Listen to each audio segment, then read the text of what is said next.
Hello everyone, I am here to help you today. I know you used this video to fall asleep, so before that, like the video and subscribe to the channel. Also, where are you from and what time are you watching? Now get comfortable and relax. I never expected to hear voices from people who aren't alive anymore, but that's exactly what happened. It all started last year when I was testing a new set of audio cores in an abandoned building near my town. I study weird sounds and unexplained audio frequencies. I make a living by investigating so-called haunted spots, but until that day I had never recorded anything that felt truly real. I'd caught strange clicks, faint whispers and static signals that others interpreted as proof of ghosts. Still, I always assumed it was interference or random noise. Then I found the old banquet hall hidden inside that property, and everything changed. The place was a crumbling mess, paint peeled off the walls and the ceiling sagged in some spots. I could smell dust, mold and stale air. The floors creaked under my boots, and sometimes I worried one of the boards would snap. I had this cheap flashlight that flickered whenever I moved it too fast. It felt like the building itself didn't want me there, but I brushed off that feeling. I was used to being in creepy places. For my research, I set up my equipment in the main hall. A few battered tables and chairs stood scattered around. Some old decorations like faded streamers still clung to the walls. I figured they were from decades ago, probably from a party or some kind of celebration. The building's record said it used to be a popular venue for local gatherings, but I'd only found bits and pieces of information. I assumed I'd spend a few hours there, capture some random static, then head home and review it later. My plan was simple. I arranged my microphones at different spots. I placed a frequency scanner near one corner of the room where the floor felt sturdier. I aligned a directional microphone near the stage, which was just a small raised platform covered in chipped wood. I turned on my handheld recorder and spoke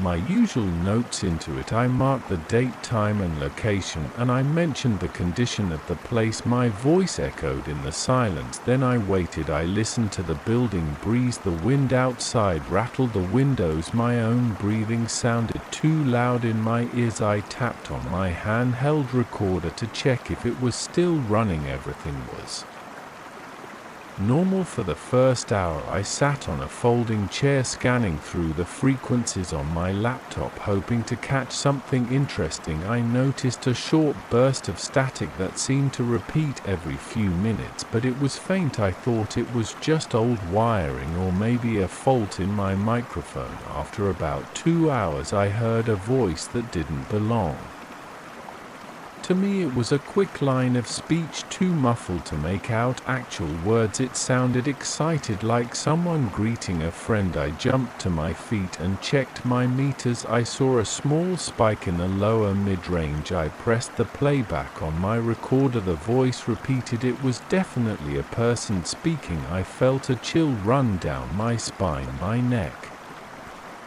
stiffened, my mouth went dry and my heart pounded a little harder. I spoke out loud, asking if someone was there. I felt awkward talking to an empty room, but I'd done that routine many times before. I got static in response. I noticed that the repeating burst of static on my frequency scanner began to change. The pattern shifted and I could hear faint music in the background, like an old song from a big band era. I moved closer to the corner where I'd placed the scanner. I swore I could feel the floor vibrating a little. It wasn't strong, but it felt like there was movement below the surface. I turned my head and saw a faint shape near the stage. It wasn't a person, it was more like a smudge in the air, but it moved. My breath caught in my throat. I tried shining my flashlight on it, but the light just lit up dust particles. The shape vanished. I tried to keep calm. I wiped sweat off my forehead and checked the recordings again. Suddenly I heard more voices. They overlapped like people chatting at a party. I recognized bits of laughter, the clink of glass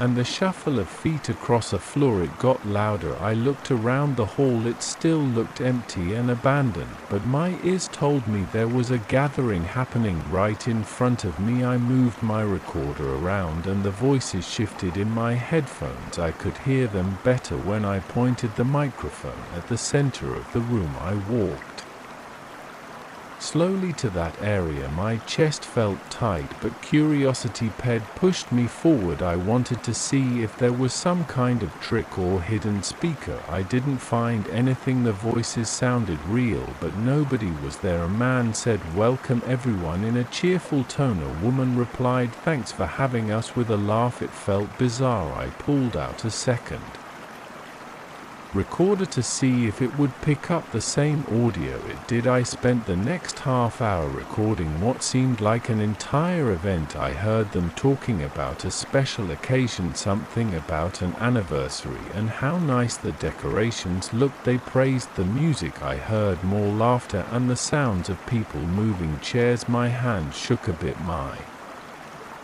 arms felt cold. I tried not to freak out, but I could hardly focus on anything other than the voices. They sounded stuck in a loop, repeating the same greetings every few minutes, but sometimes they'd add new lines. It was like listening to a memory more that wouldn't end. I realized these spirits didn't know they were repeating themselves. They acted like it was happening for the first time. I'd catch phrases like, "Have you tried the punch yet?" or "This place looks beautiful tonight." Then after a while they'd start over. I felt a strange sympathy for them, even though I didn't fully understand what was going on. I wondered if they'd notice me, but they never did. When I stood in the center of the room, the hair on my arms rose. I felt a slight temperature drop. It was like stepping into a bubble of cold air. The air around me felt heavier. I could almost sense the swirl of invisible people around me, crossing from one side of the hall to the other. The smell in that spot changed. Instead of musty mold, it had a faint hint of perfume and cooked food. It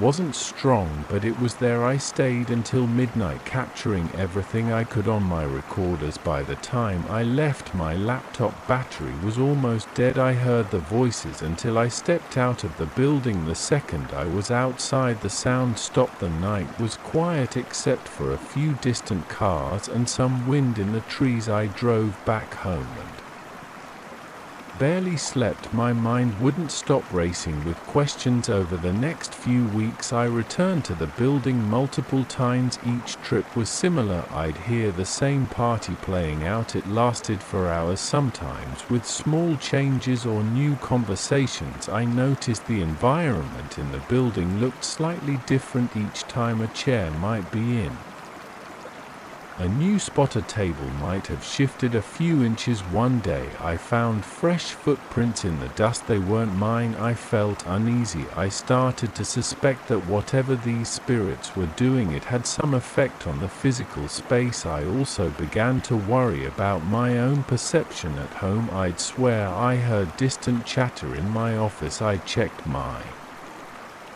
equipment for interference. I checked if my neighbors had their TV on. Nothing explained it. Sometimes I'd get a whiff of that same perfume smell in my kitchen or my living room. I'd walk around trying to find the source, but it disappeared as quickly as it came. I felt an underlying tension that wouldn't let go. One day I brought a friend with me. His another researcher who deals with electromagnetic fields. He set up his own gear in the same hall. We didn't tell each other what we were recording until we finished to avoid bias. Later, when we compared notes, he had the exact same voices and the same background music. He also mentioned feeling cold spots that confirmed I wasn't making it up. We both agreed that these spirits were stuck in some kind of time loop, unaware of their situation. As weeks turned into months, I noticed that my recordings changed in subtle ways. The party loop got longer and more details showed up. People started mentioning events that were happening in their time decades ago. They talked about the local town fair and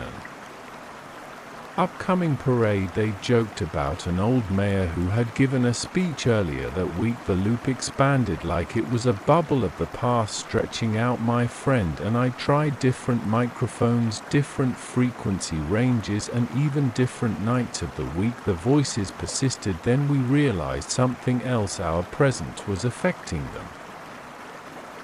We started hearing references to small noises in the hall. People at the party would say, "Did you hear that?" or "I feel a draft coming from over there." Sometimes they'd say it was just the wind, but other times they'd seem more concerned. Once a woman said, "Who left that chair in the middle of the floor?" We saw that same chair out of place in the present. It was like we were crossing into their loop without meaning to. I began to worry about the consequences of messing with this phenomenon. The building's walls seemed thinner every time I went. I could see small movements in the corners of my vision. I'd spin around and of course nothing would be there. My friend suggested we take a break, but I was too intrigued. I wanted a definitive explanation. One night I decided to stay longer than usual. I arrived in the evening and planned to stay until dawn. I brought extra batteries, food and water. I set up everything in the main hall as I'd done many times before. The voices started around 10 at night. They were louder than before. I could hear multiple conversations at once, almost like the entire event was happening live. I walked around to see if I could interact with them. I said hello out loud, hoping for a response. At first I only heard them carrying on with their celebration, but around midnight one of the voices mentioned a strange echo in the room. Another voice asked if someone was messing with the microphone. That made my heart race. I clutched my recorder tighter. My palms felt clammy. I stood still staring at the empty stage. Then I heard it again. A man said, "It sounds like there's someone else here." I felt goosebumps on my arms and a knot in my stomach. I noticed the temperature drop again. I took a step back and bumped into a table. The table scooted an inch and made a scraping noise on the floor. In my headphones I heard gasps and a shuffle of movement. They reacted to that sound. A woman said, "What's going on?" Another voice said, "I think we should check the lights." It was the first time they acknowledged something outside their normal loop. The entire hall felt charged like static electricity in the air. My friend wasn't with me that night, so I was alone. I tried to keep calm, but my legs shook. I kept the recorder rolling even though I wanted to run out of there. A male voice in the loop called out, "Hello, is someone there?" I took a deep breath and said, "I'm here." I waited. My heart thumped in my chest. I heard a faint response, but it was too garbled to understand. Then everything went quiet. I stood there listening to my own breathing. The party noises vanished. The music disappeared. I checked my devices and realized the frequency signals had flatlined. No static, no voices, nothing. The cold spot faded, replaced by the normal stale warmth of the building. I stayed for another hour, but the loop didn't come back that night. The next day I reviewed the audio. The moment where I bumped the table, the voices responded with real fear. It sounded like they thought something bad was happening. Then it all cut off. I have no clue if I disrupted their cycle or if they just shifted to some other frequency. After that, whenever I returned to the building, I didn't hear the party anymore. The place felt dead again, just an old broken hall with dusty furniture and creaking floors. My friend couldn't capture anything either. I still have all the recordings. I can play them for anyone who doubts me. You can hear that party. You can listen to them joking around, talking about everyday things from decades ago. You can hear their reactions when something from the present intrudes on their endless celebration. I haven't shared the files publicly because I'm not sure if it's safe or responsible. Part of me wonders if I'll ever find another spot like that. Another part wonders if those Spirits are still out there looping through time, repeating the same night over and over, but for now the voices are gone and I'm left with nothing but my gear, my notes, and the unsettling feeling that I touched something I wasn't meant to touch. I got the call about a month ago. My uncle's lawyer said I was the sole inheritor of an old mansion he owned. I wasn't excited at first because I live in a small city apartment and don't want extra headaches, but I'm a real estate agent and I saw a chance to flip the place for a nice profit. I decided to move in temporarily, oversee the renovations, then list it when everything was ready. I didn't expect anything strange, I just wanted to get in, do my job, and move on. The first time I drove up to the mansion, I felt a jolt of surprise when I saw the front gates. They were rusty but massive and they creaked loud when I pushed them open. The driveway had cracked asphalt and weeds poked through the gaps. The front yard looked neglected with dead leaves piled up against a large stone fountain that didn't work anymore. The mansion itself had tall windows, chipped paint, and a heavy wooden door at the entrance. I could smell damp air the moment I walked up to it. Inside, I found a long hallway that led to a spacious living room on the right and a dining room on the left. The floors were hardwood, but they felt uneven under my feet. The walls had peeling wallpaper and stains from old water leaks. There were light fixtures that still worked, but most of them flickered. I had a flashlight in my backpack just in case. The place felt stuffy, like nobody had aired it out in years. I started cleaning up on the first day. I cleared the dust off the furniture in the living room. I wiped the tables and shelves. I found old books stacked in a corner, some with moldy pages. I opened a few windows to let fresh air in. I had to brush off spider webs from the corners of the ceiling. While I worked, I thought about how I would pitch this property to potential buyers. I figured I could play up the historic charm angle, maybe highlight some of the original woodwork. The place had big rooms and decent natural light. Renov would cost a bit, but I could see potential in the layout. The first night I slept there, I used a small guest room upstairs. It had a simple bed, a nightstand, and a tiny closet. The mattress felt stale, but I was too tired to care. I set an alarm on my phone for 7 a.m.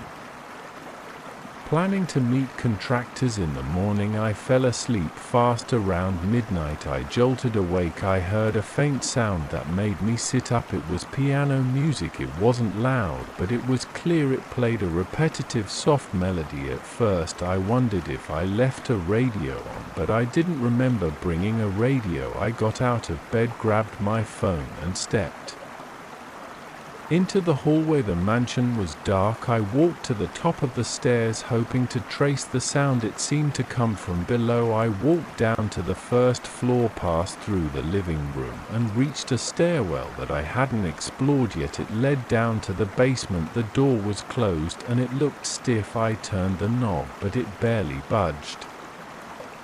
The music was definitely coming from behind that door. I pushed harder and the door opened with a crack. The piano sounds got louder. I walked down the narrow steps. The walls were concrete and the air was chilly. I felt goosebumps on my arms. My heart thumped in my chest. I tried to stay calm, but it felt like I was stepping into someone else's space. There was a musty smell that reminded me of wet cardboard. The music continued the same loop of notes. I reached the bottom and found a plain basement room with old shelves, a workbench, and some boxes. There was no piano. The music just stopped. 1 second it was there and then silence. My phone showed it was 12:14 a.m. I stood there for a while, confused. I used my phone's flashlight and scanned every corner of the basement. I didn't see any speakers or stereo equipment, nothing. I felt a chill run through me, so I hurried back upstairs and locked the door behind me. I told myself maybe I was dreaming or half asleep, but I couldn't shake the feeling that it was real. The Next morning I brushed off the incident. The contractors showed up around 8. They examined the roof, the wiring, the plumbing. I took notes. The place needed more work than I expected. The estimate was high and I told them I'd think about it after they left. I focused on smaller tasks like cleaning out closets and checking each room for damage. By the end of the day I was exhausted. I ate a quick dinner of corn soup and bread, then went to bed early. I made sure to keep the basement door locked. I wanted to avoid any strange noises. I woke up the second night around 2 a.m. to the same piano music. It was louder than before and it had a certain rhythm that felt repetitive. I felt a weird buzzing in my head as I listened. My eyes felt heavy and I realized I wasn't fully awake. I got up and stumbled out of my room. My legs felt wobbly, but I forced myself to move. I reached the stairwell to the basement and the door was open. This time, even though I had locked it, the piano loop pulled me in like I was on autopilot. I remember stepping onto the first stair. I blinked and suddenly I was standing in the middle of the basement in the dark. The music had stopped. I looked around, breathing hard. My phone said it was 4:46 a.m. I couldn't remember anything between stepping onto the stair and that moment. I had lost nearly 3 hours. My heart pounded, my palms were sweaty. I hurried upstairs, feeling unsettled. My mind raced. I tried to recall what had happened, but there was a blank space. I couldn't sleep for the rest of the night. I lay in bed staring at the ceiling, wondering if I was losing it. The next day I decided to stay busy. I tried patching some of the walls in the living room and pulling up a few loose boards on the porch. I made phone calls to other contractors hoping to get a lower bid. I set up a security camera app on my phone using a camera I found in one of the closets. It was old, but it worked. I pointed it at the basement door, thinking maybe I could catch something on video if it happened again. By evening I felt a dull headache. I blamed stress. That night I set up a lamp in my room and kept it on. I left my phone plugged in next to me so I could record audio if I heard the piano again. I forced myself to stay awake by scrolling through real estate listings. Around 11 p.m.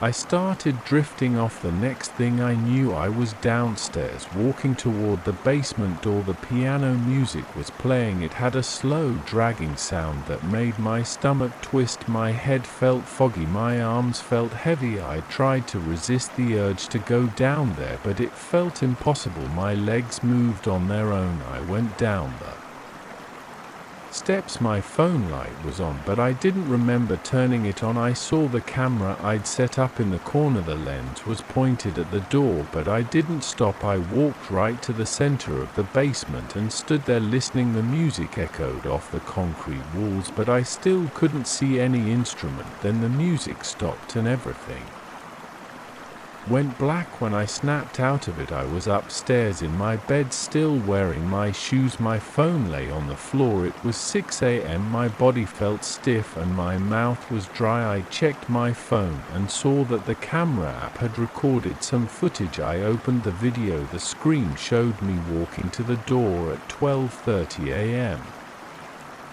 Then a flash of static. After that, the video showed me standing motionless in front of the camera for about 5 minutes. Then another burst of static. The feed came back at 2 a.m. showing an empty basement. I was gone from the frame. Then it ended. No sign of the piano, no sound except faint static. I felt panic building in my chest. I went to the bathroom, splashed water on my face and looked at myself in the mirror. My eyes were bloodshot. My skin felt clammy. I wondered if I was sleepwalking or having some kind of stress-induced hallucination, but the camera footage showed I was definitely awake, at least physically. Over the next few days I tried keeping myself awake with coffee and energy drinks. I even took short naps during the day, hoping I'd sleep less at night. I didn't want to hear that music again. I started noticing that every time I got near the basement door during The daytime I felt uneasy, my stomach would tense up and I'd get a queasy feeling. I resisted any urge to open it. I told myself I'd wait until I found some rational explanation, maybe call an electrician or an audio specialist, but I couldn't figure out how any of that would produce random piano music. I also noticed small details around the house that didn't add up. Sometimes I'd find footprints in dusty corners of the basement even though I wore the same pair of boots each time I went down. Sometimes I'd find the basement door unlocked in the morning even though I swore I locked it at night. Once I found a dropped flashlight by the furnace. It wasn't mine and it looked old. I kept losing chunks of time. It always happened after midnight. I'd hear the piano, then everything went blank. I'd come to hours later feeling sore and confused. I tried setting multiple alarms on my phone at random intervals through the night, hoping that one of them would snap me out of the trance or whatever it was, but half the time I'd find my phone's alarm turned off, like I had shut it off in my sleep. One evening I decided to barricade the basement door with a heavy wooden dresser. I thought maybe I could block myself from going down there. I dragged the dresser from the dining room, pushed it against the door, and stuck a chair under the doorknob. That night I drank 2 strong coffees and watched TV in the living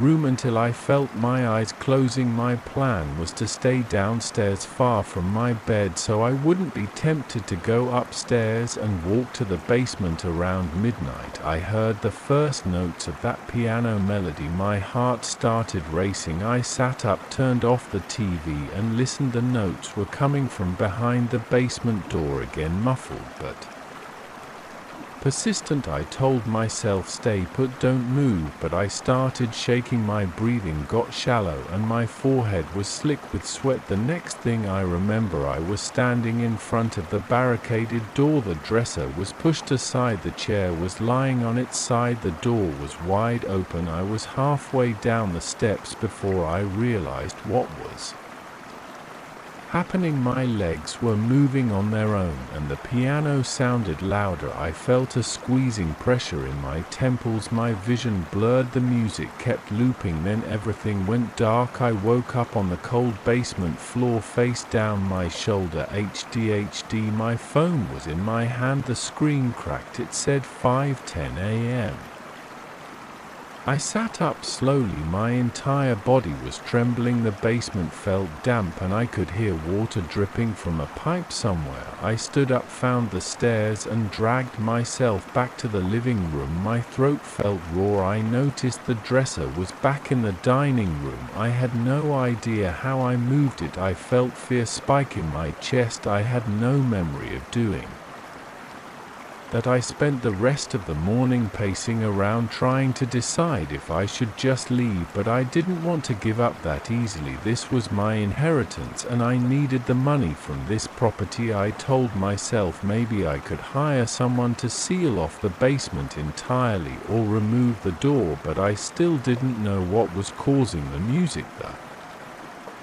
Next day I tried talking to a neighbor who lived a mile away. He was an older guy who said he remembered my uncle. He said my uncle stayed in that mansion off and on. He mentioned that my uncle once complained about strange noises at night, but the neighbor didn't have details. He just shrugged and said the place always felt off that night. I decided I wasn't going to let the music control me. I set up more cameras, this time with battery backups. I placed them in the living room, the hallway and the basement steps. I wore a body camera strapped to my chest. I had a flashlight in one pocket and a small digital recorder in the other. At around 11 p.m.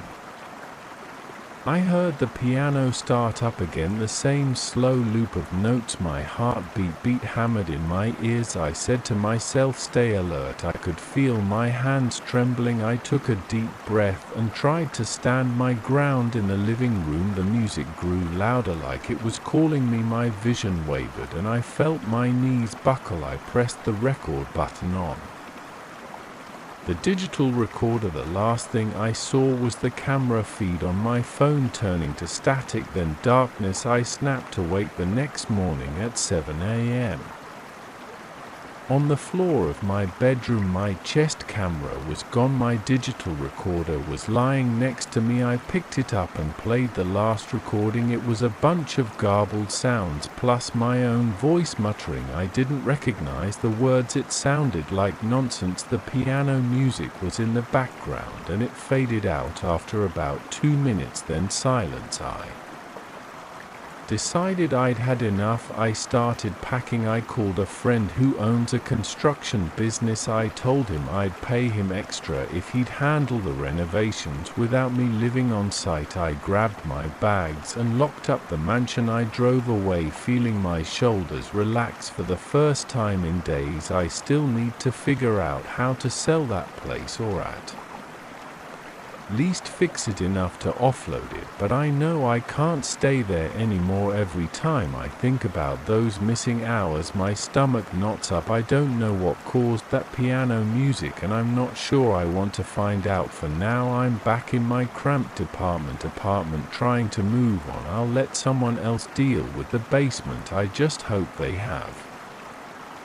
better luck than I did. I remember the night it all started. I was sitting in my ranger station flipping through old log entries trying to stay awake until my next round. The air outside felt heavy and the wind barely moved the tree tops. I kept staring at the clock waiting for midnight so I could get on with my patrol. At the time I just thought it was another quiet shift. I had no clue what was waiting for me out there. I grabbed my flashlight, slung my backpack over my shoulders and headed out onto the dirt trail. The forest around me was dark and still. I could hear distant crickets and the occasional rustling in the undergrowth, probably a fox or a raccoon. The ground felt damp under my boots. Because it had rained a few days earlier, my breath turned visible in the cool air. I walked along the main path, checking for any fallen branches or signs of illegal activity. Sometimes people came out here to dump trash or light fires. I was used to dealing with that. I wasn't prepared for what I actually found during that first night. I didn't see the thing right away. I just sensed something watching me. I spun around with my flashlight, but everything looked normal. I stood there shining the beam across the tree, searching for any shape that didn't belong. All I saw were thin trunks and low brush. I heard a small snap somewhere off to my right, like a twig breaking under pressure. I aimed my light that way, but the darkness seemed thicker than usual. My heart started beating faster. I stepped toward the noise, but I couldn't see anything. After a minute or so of standing there, I decided to keep moving. I told myself it was nothing. Over the next few nights, I felt like that presence was getting closer. My chest would tighten when I turned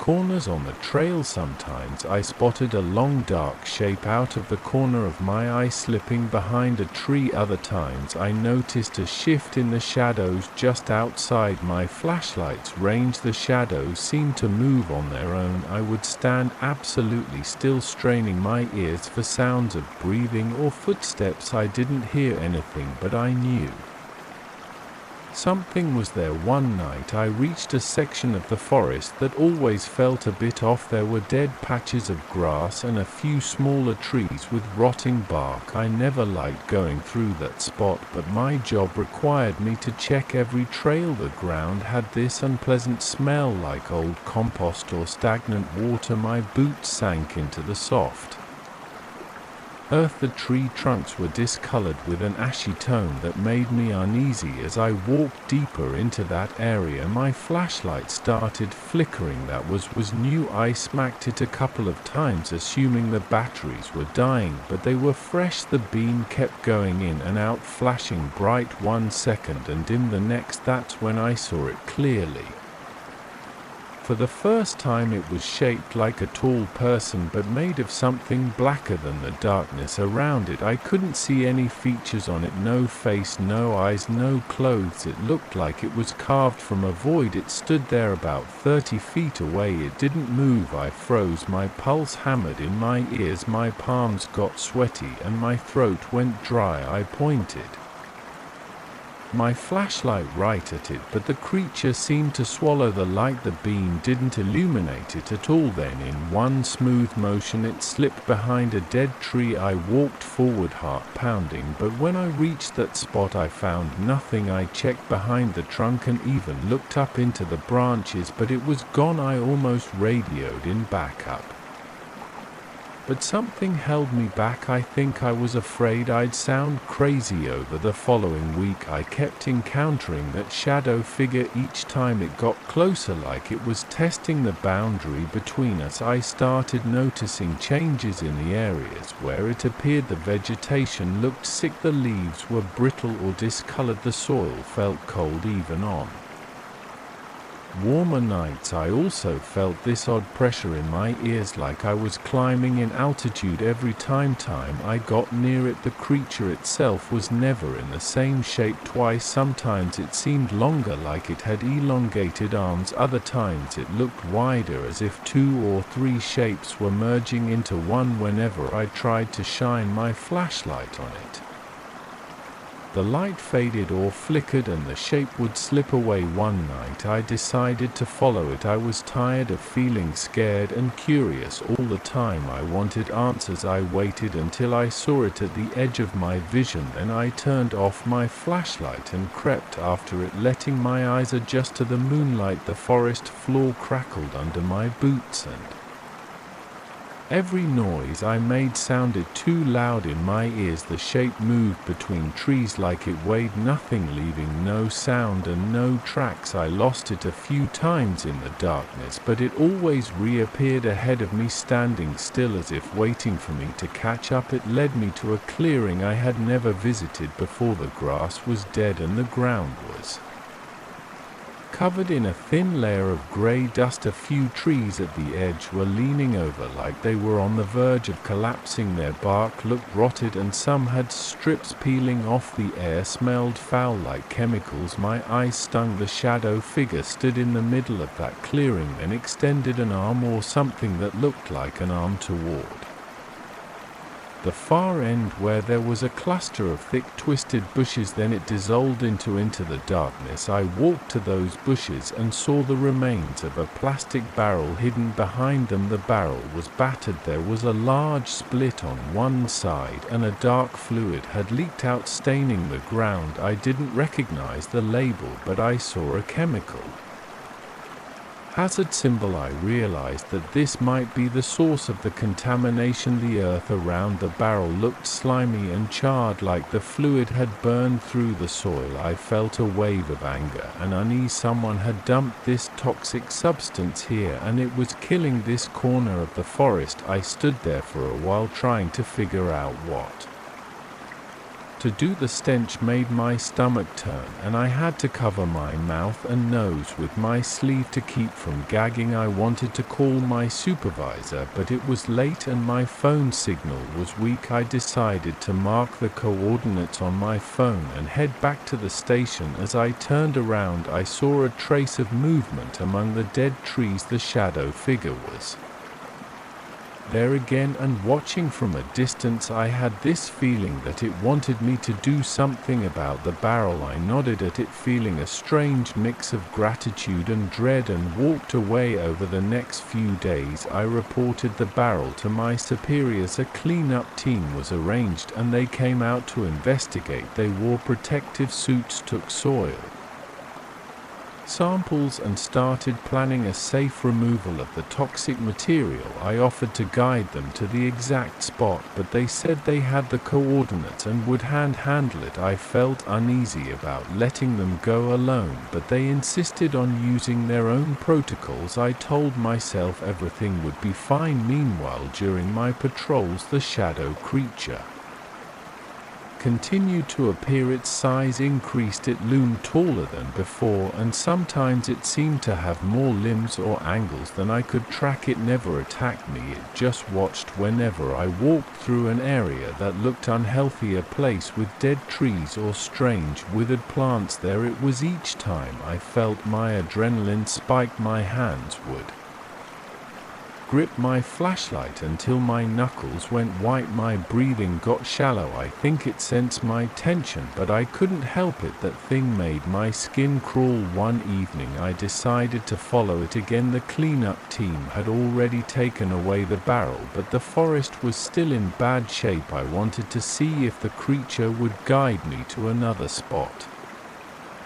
Sure enough, I saw it near a cluster of pines that looked half dead. Some pines were missing large patches of needles, others had brown streaks running down their trunks. The ground there felt spongy underfoot, and I noticed fresh tire tracks in the mud. The shape slipped away between the trees, so I hurried after it. My boots sank into the wet soil and the smell of decay was strong. We ended up at another hidden site. This time it wasn't just one barrel, there were 4 or 5, mostly rusted. One had a leak. The fluid was dripping onto the ground, forming a thick puddle. The shadow figure stood beside them, towering over the barrels, its head almost grazing the lower branches of the nearest tree. I pulled out my phone and took pictures. My hands trembled and the phone felt slippery in my grip. My heart was thumping like crazy. I felt sick to my stomach. Someone was systematically poisoning parts of the forest. I started making calls right there. I left messages for my supervisor, for the environmental agency, for anyone I could think of. My voice shook and I kept swallowing hard to clear the tightness in my throat. I reported the location and asked them to send another team. The shadow figure didn't move, it just stood there. The air around it felt colder and I felt goosebumps on my arms. My breath came out in quick puffs. When I finished, I started backing away. I didn't want to stick around that toxic puddle longer than necessary. I felt the back of my shirt clinging to my skin, damp with sweat. As I reached a safe distance, the creature finally dissolved into the darkness again. I exhaled in relief. My hands were shaking so hard I could barely hold my flashlight. I hurried back to the station, looking over my shoulder every few steps. In the days that followed, more cleanup crews arrived. They began searching the forest for any other illegal dumping sites. I volunteered to help. I showed them the worst areas, the ones I'd seen with dead plants and strange discoloration in the soil. Each time we found something, I felt the presence of that shadow figure nearby. Sometimes I caught a glimpse of it at the corner of my eye. Other times I felt an odd chill on my neck, like it was standing right behind me. A few of my co-workers noticed my unease, but I never told them the whole story. I just said I had a bad feeling, and after a while the biggest cleanup operation started. They brought in trucks and a small team of environmental specialists who quarantined the worst patches. They wore masks and thick gloves. They put up warning signs. They dug out contaminated soil. The smell was awful and the work was slow. I stuck around to support them. I helped carry equipment and took notes on the locations. I didn't see the shadow figure for a few days. After that I thought maybe it had served its purpose. Then on one of my late night patrol I spotted it again. It was near the main trail not far from the old ranger station. At first I froze. I felt a wave of familiar dread. My heartbeat sped up. I wiped my sweaty hands on my pants and forced myself to walk closer. The figure looked bigger than ever, towering over the path. The moonlight filtered through the trees and its outline seemed sharper this time. I could almost see ridges or edges along its form. A static-like crackle filled my ears. I felt pressure in my sinuses. I stopped a few feet away. My mind spun with a mix of fear and curiosity. It raised one arm and pointed down the trail. I hesitated for a second, not sure if I should follow. My stomach nodded. My instincts told me this might be a final warning, but I forced myself to move. I walked in the direction it indicated, feeling a growing sense of dread. My flashlight flickered again, forcing me to tap it a few times until it stabilized. The path led to a spot near a dried-out creek bed. The land around it looked scarred, with patches of blackened soil and leafless shrubs. I didn't see any more barrels. I saw lumps of something buried in the ground, wrapped in plastic. There was a strong smell that burned my nostrils. The shadow figure waited until I got close, then faded into the background. I reached one of the lumps and peeled back the plastic. It was filled with some kind of crystals or pellets. I couldn't identify them, but they smelled chemical. My pulse pounded and I felt a rush of anger. More illegal waste hidden away. I snapped a few photos and made more calls. This time I had signal issues, so I hiked back a bit until my phone connected. Eventually I reached the right people and told them exactly where to look. That night I felt like I was on autopilot. My body was so tense that my shoulders HDHD. My legs felt wobbly and I stumbled a couple of times on the trail. The next morning a group of officials arrived. They brought specialized gear, loaded the buried materials onto trucks and cordoned off the creek bed. They said it would take weeks or months to restore the area. I watched them work, feeling drained. My mind kept going back to that shadow creature. Part of me wondered what it really was. Another part just felt thankful it led me to those sites. It appeared whenever the forest was in the worst condition, guiding me like it wanted me to fix it. I returned to my usual rounds after that, but I remained on edge each time I walked through the dark. I half expected to see that shape again. I carried an extra flashlight, fresh batteries, and a phone with better signal coverage. I refused to let my guard down. For several nights I didn't see anything unusual. The forest was quiet. I still felt uneasy in those damaged spots, but no new problems popped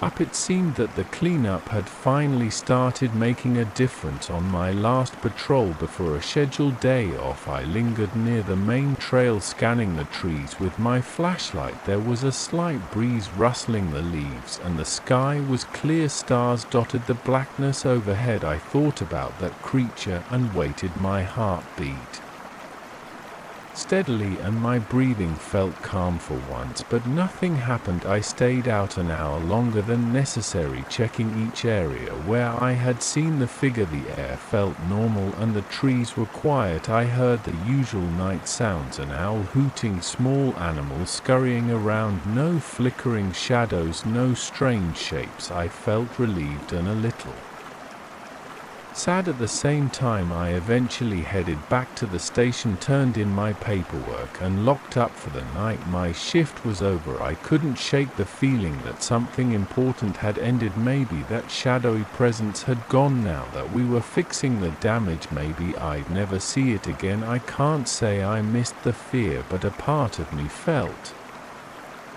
connected to it, like it was a silent ally guiding me. I went home, made a simple dinner, and tried to sleep. My mind replayed the moments of tension, the flickering flashlights, the cold pressure on my skin, the quiet guidance from something I still can't explain. I didn't have nightmares that night, though. I actually slept through until morning. When I woke up, the sun was shining and I felt rested for the first time in weeks. That's how it happened. That's how I discovered illegal dumping sites and helped prevent more harm to my forest. That's how I ended up chasing a shadow creature made of pure darkness, only to find out it wasn't hunting me at all. It was showing me what needed to be done. I never told my co-workers about the shape. I don't think they believed me, but I know what I saw and I know where it led me now. Every time I step onto those trails at night, I still keep an eye out just in case I see it again. I don't know if I'll ever get an explanation, but I do know that the forest is starting to heal, and for now that's enough. I stepped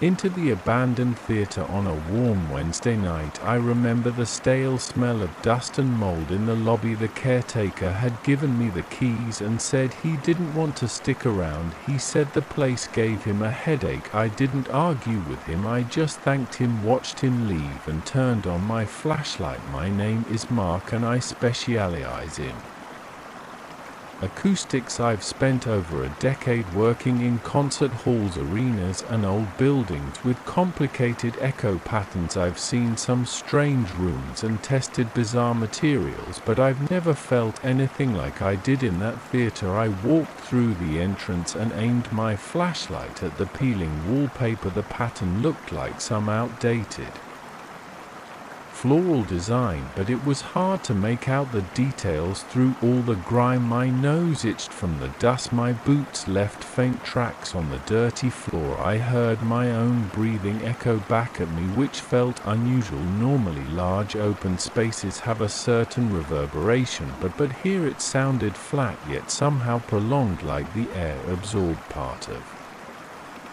the sound and then spat out the rest. I headed into the main auditorium. My beam of light showed row after row of ripped chairs. They might have been plush at one point, but now they were torn and discolored. In the corner near the old stage I saw a few cables and a small pile of broken wood. It looked like someone had tried to fix something but gave up.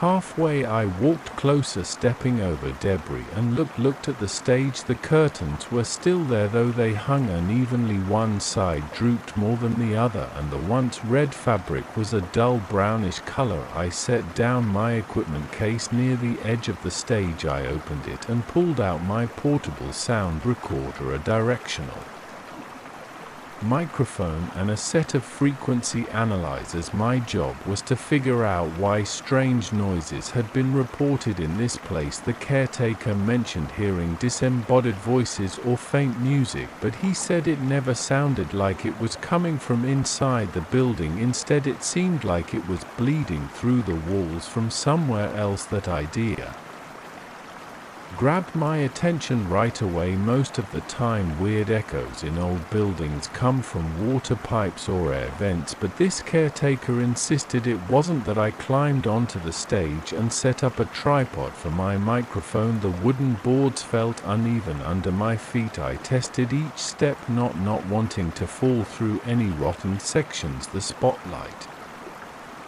area still had some overhead lights, but they were cracked and probably dead. I connected my microphone to a small audio interface and powered it with a portable battery. I started recording ambient sound. At first I only heard my own movements, the scrape of my boot sole, the rustle of my jacket, my steady breathing, but then about 20 seconds in I picked up something faint. It was a murmur, like a distant conversation in another room. I stopped moving and held my breath. I stood still, letting the microphone collect whatever it could. My heart pounded a bit because it didn't make sense. I was alone in this place. I glanced around with the flashlight, but the seats in the empty aisle stared back at me. Nothing moved. I replayed that segment on my headphones. It sounded like 2 or 3 people speaking, but I couldn't make out the language. It was too soft and unclear. I put on my over-ear headphones and walked around the stage, searching for a sweet spot. The caretaker's note said the sounds were strongest near the center. I found a spot where the floor squeaked under my weight. I planted my microphone there. I turned up the gain on my recorder, keeping an eye on the levels. The background noise in the room stayed consistent, but after a while I caught a small spike. I felt a chill on the back of my neck. It felt like I was being watched, but I told myself it was just my nerves reacting to the odd acoustics. Suddenly I heard a faint melody. It lasted maybe 2 seconds, like someone strumming a harp or some unusual string instrument. I didn't know how to classify it immediately. I listened back and heard it again in the recording, but it was more like a brief chord that didn't match any pattern I recognized. My hands felt clammy as I adjusted the Microphone direction. The chord repeated but shifted in pitch each time. It wasn't random noise from outside because it had structure, like it belonged to a real piece of music. I felt my chest tighten from excitement and a bit of fear. This was the most interesting auditory anomaly I'd encountered. I carried my gear upstage and then down into the orchestra pit. The pit smelled worse, like wetwood and old paint. My flashlight revealed a few broken instruments, an abandoned drum, a cracked cello. I set up a second microphone there facing the seats. When I turned on the recorder, the same chord appeared again, but this time I heard it more clearly. It sounded closer, like someone was just a few feet away plucking strings. I looked around the pit. Nothing. The sound wasn't in the physical space, but it was definitely hitting the microphone. I kept recording for half an hour. During that time the sound got stronger. Occasionally I heard faint voices that seemed to argue, though I couldn't recognize the words. There were soft footsteps that didn't match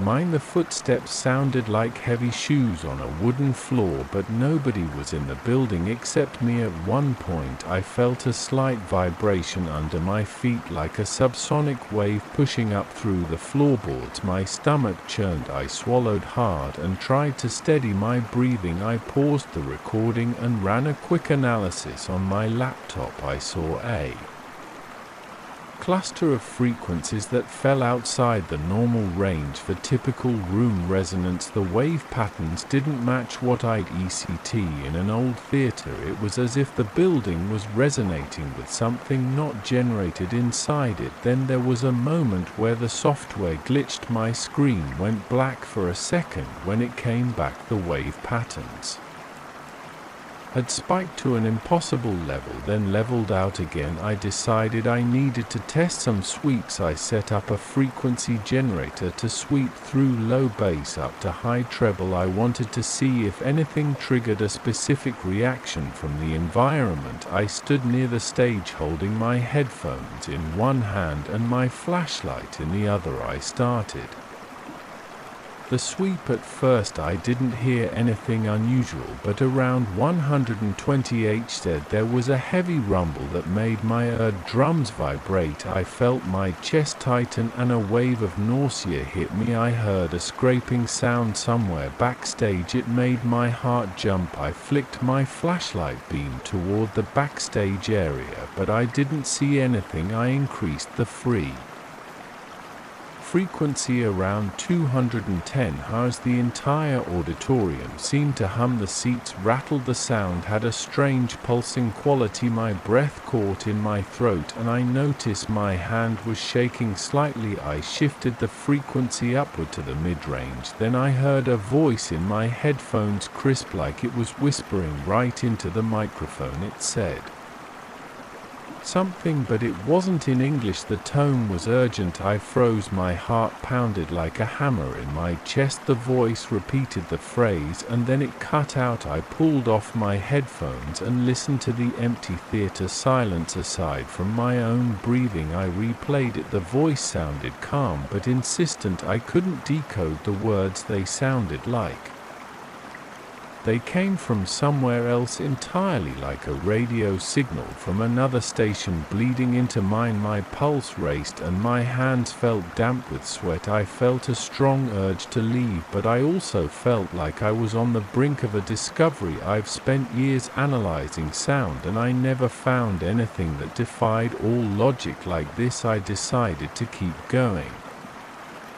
I put on my headphones again, this time turning up the volume a bit more, around 420 Hz. I heard a loud pop. My microphone level spiked and the hair on my arm stood up. That's when I noticed a distortion in the air near the stage. It looked like the air was shimmering or rippling. It reminded me of heat waves rising off pavement, except there was no heat source. I took a few steps forward, my stomach twisted with anxiety and my breathing got shallow. I pointed my flashlight at it. The beam didn't reveal much, just the same warped space, but my instincts were screaming at me to back away. The pop repeated and the shimmering got more intense. I heard that strange chord again, but louder. It sounded like it was coming from right in front of me. The stage boards creaked. My legs felt weak. I wondered if I should call for help, but then I reminded myself that I was just scanning frequencies in an old theater. I should keep my head clear. I started recording video on my phone just to document the moment. I held the phone with one hand and kept my flashlight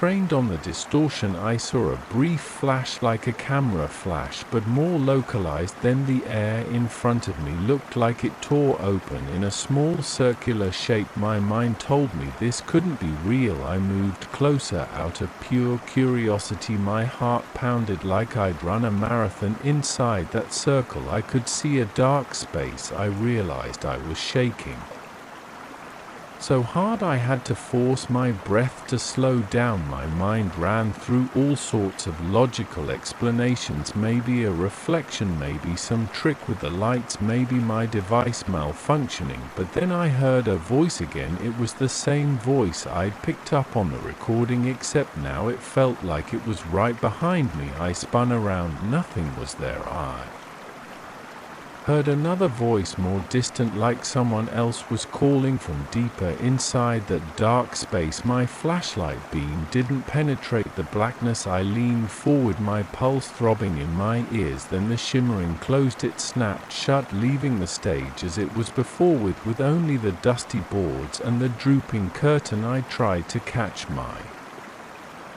breath. I turned off the frequency generator and listened. The voices were gone, the cord was gone, just silence. I hurried to my laptop. My hands were shaking when I tried to check the audio data. I saw a spike in the readings around the moment I saw the shimmering open. The frequency hit a range I'd never recorded before, something well beyond what standard acoustic equipment should detect. My laptop software displayed bizarre waveforms. It was as if the signal came from a different realm of physics. My mind was spinning, but I forced myself to keep going. I switched to a manual input mode and tried to replicate the frequency. Part of me thought it was a bad idea, but curiosity outweighed my fear.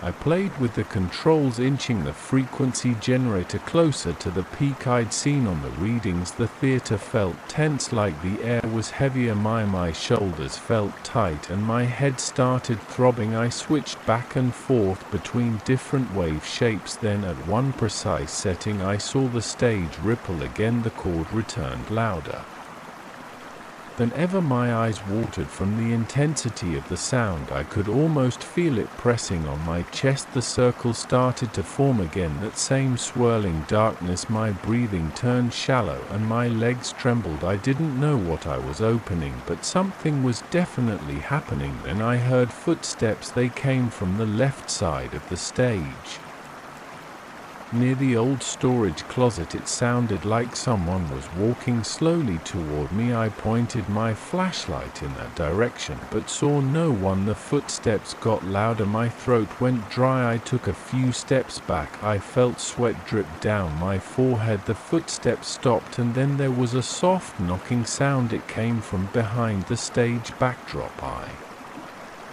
looked at the shimmering opening. It flickered, almost like it was reacting to the sounds around it. I realized with a jolt of adrenaline that something on the other side was aware of me. My heart pounded. I felt like the theater was closing in on me. Every creak in the floor, every shift in the air made me flinch. The shimmer in front of me pulsed in time with the chord. I heard a distant conversation in a language I couldn't identify, and it sounded like it was coming closer. I shut down the frequency generator. The shimmer flickered and gradually vanished. The voices faded, but I could still hear them in my headphones for a few more seconds, as if they were disappointed that I'd cut off the power. I backed away from the stage, my feet hit a fallen prop and I nearly tripped. I swallowed hard, trying to steady my nerves. I realized I needed to leave and figure out a plan. I had recordings, wave data, and some experience that told me I wasn't dealing with standard acoustic phenomena. My mind raced. I thought about telling someone, maybe a fellow acoustics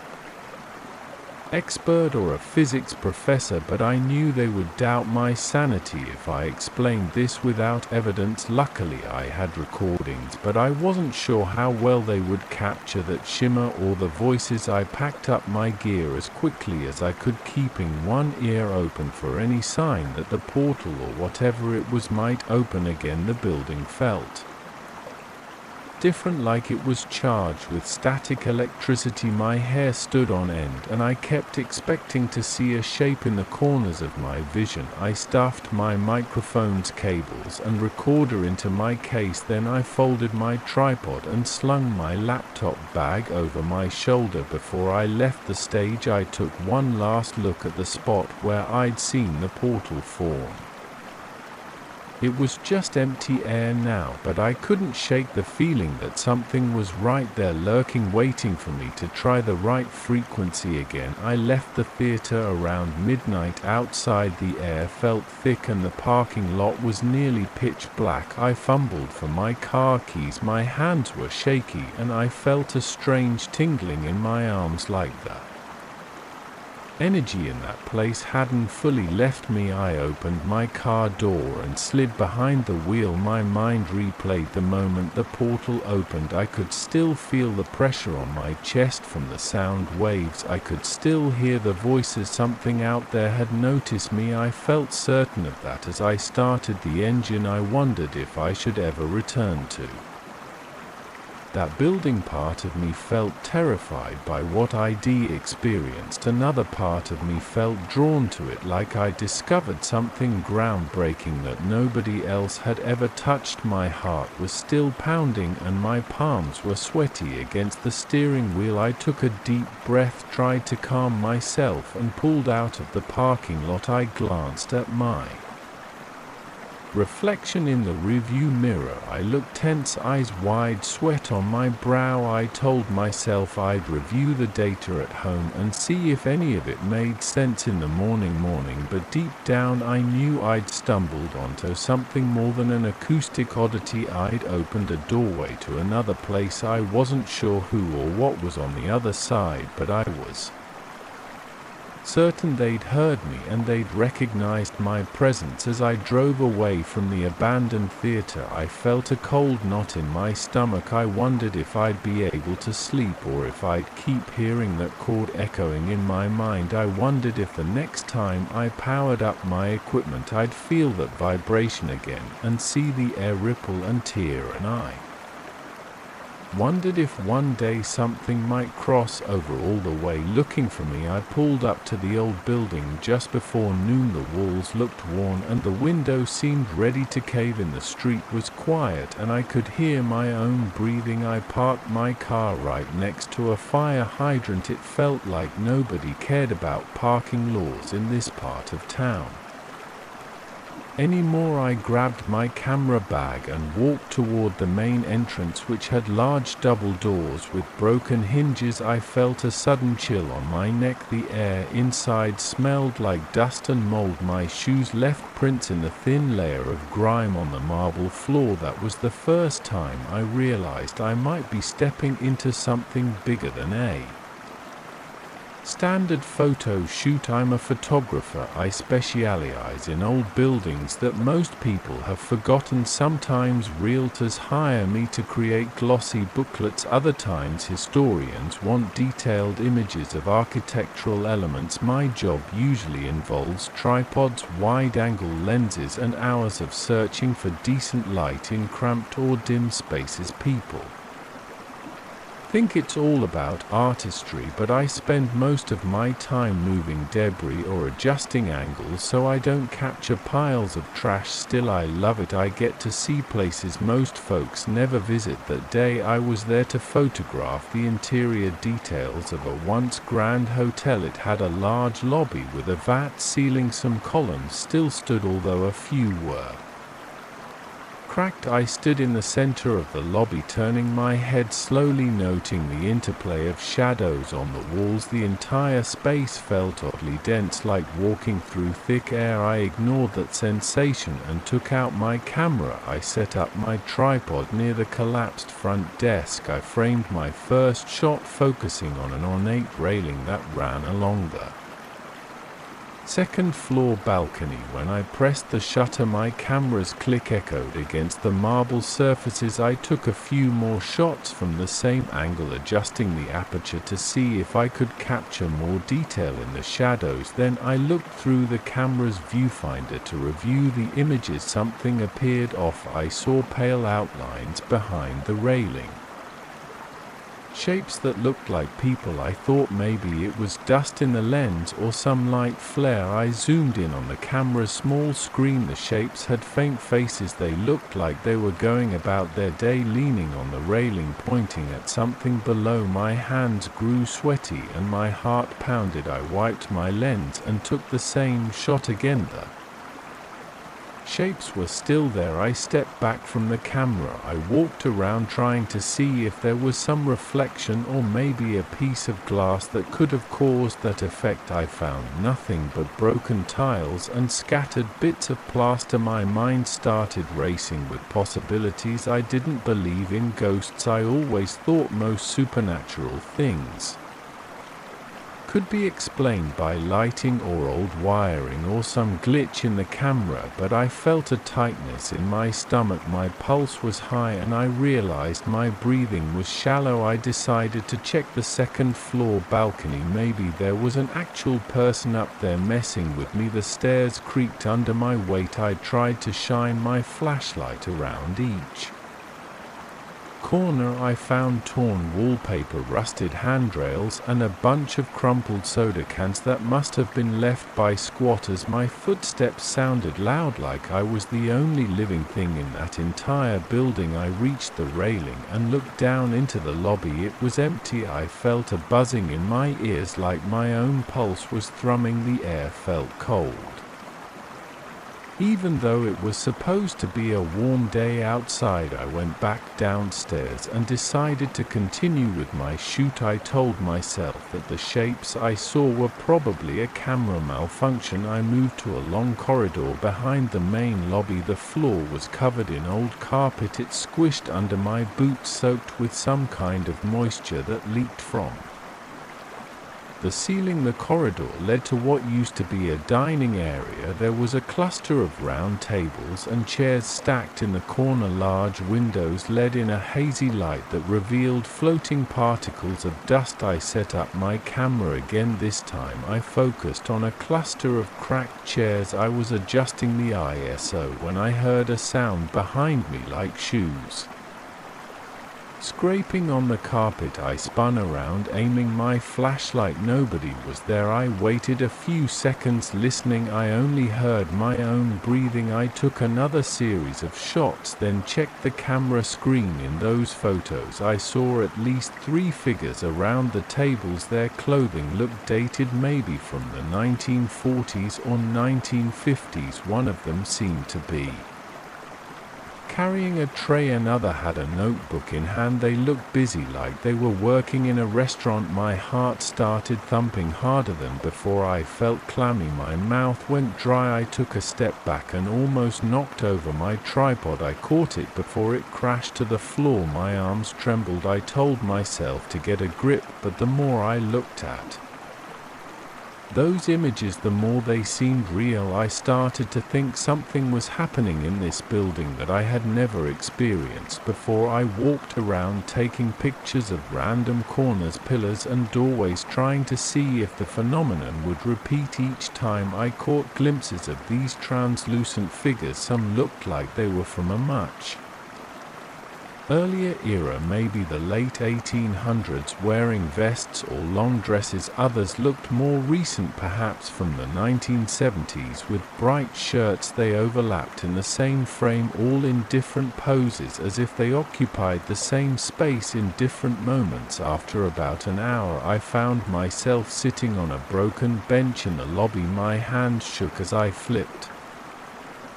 through the camera's preview. I felt a tightness in my chest. I didn't know what to do with this discovery. Part of me wanted to pack up and leave, but I also felt a strange pull to figure out what was happening. This wasn't normal. It wasn't just random paranormal activity. It looked organized, as if they were performing a process several figures had their arms extended toward a central point in the lobby. Others seemed to be walking in circles in the hallway. One or two were positioned near the entrance, almost like guards. I swallowed hard. My throat felt dry, so I grabbed a water bottle from my bag and chugged it. My camera battery was half depleted from all the shots I took. I decided to explore the basement. Buildings like this usually have interesting mechanical rooms and storage areas that might explain something, old blueprints, logs, or something that would help me understand the building's history. I found a narrow staircase near the back. The steps were made of concrete and had cracks. The smell grew more intense down there. It was damp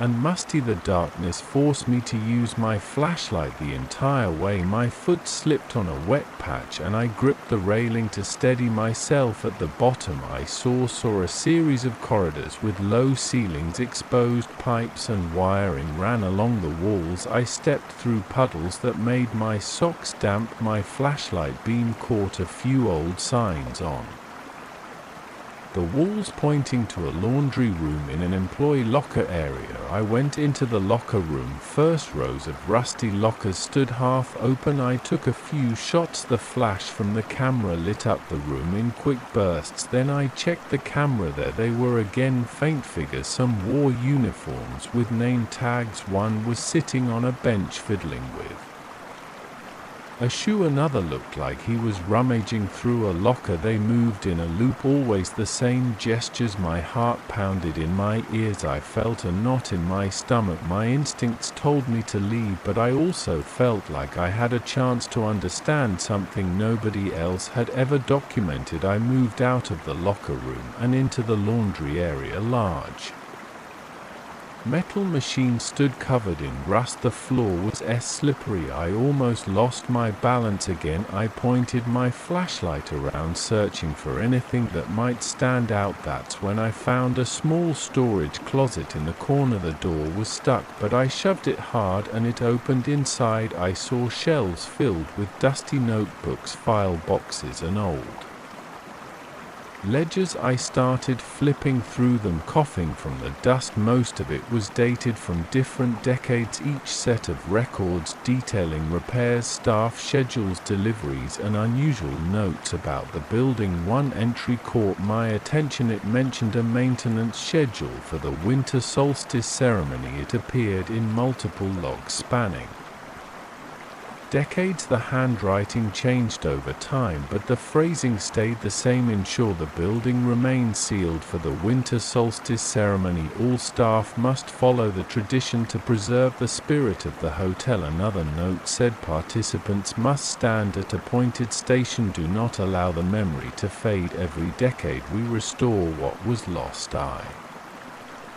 felt my heart rate spike again. My hands trembled as I realized these notes could explain the repeated patterns of those figures. I heard a faint scraping noise outside the closet. My breathing grew shallow and I froze. My body tensed up. I flicked off my flashlight for a moment and stood in the dark listening. The scraping noise stopped. I felt my chest tighten, but I forced myself to turn the flashlight back on. I stuffed a few notebooks into my camera bag and decided it was time to leave the basement. I crept back toward the stairs, staying alert for any movement. Nothing jumped out at me. I climbed back upstairs, taking 2 steps at a time. My knees felt stiff. Once I reached the ground floor, I walked Straight to the main entrance. The air felt heavier than before, like the building itself was watching me. I heard a low hum in my ears, and I wasn't sure if it was my imagination or something else. I stepped out onto the street and slammed the door behind me. I felt the sun on my face. My lungs expanded with fresh air. I leaned against my car, letting the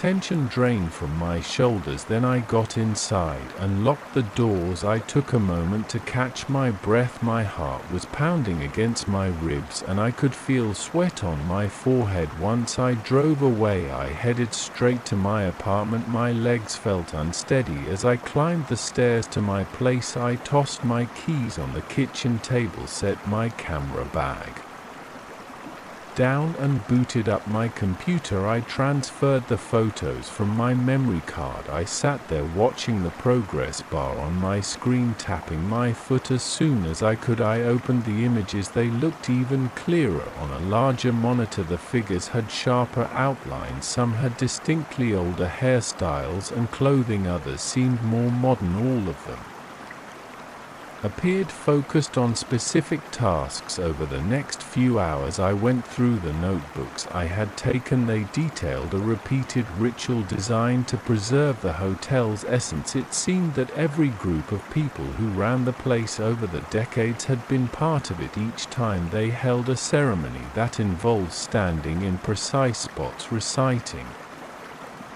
lines or performing gestures. There was nothing about animal sacrifice, ices, or anything violent. It looked more like a collective effort to keep the building's history from disappearing. The notes mentioned that the hotel had some unusual design elements that allowed time to fold in on itself. These ceremonies were meant to keep that effect going, so the hotel's spirit could remain alive in some shape or form. My heart thumped in my chest as I realized that my camera had caught these moments from different points in the building's timeline. Those ghostly shapes weren't random apparitions, they were past and future participants performing their parts in a loop, all coexisting in the same space.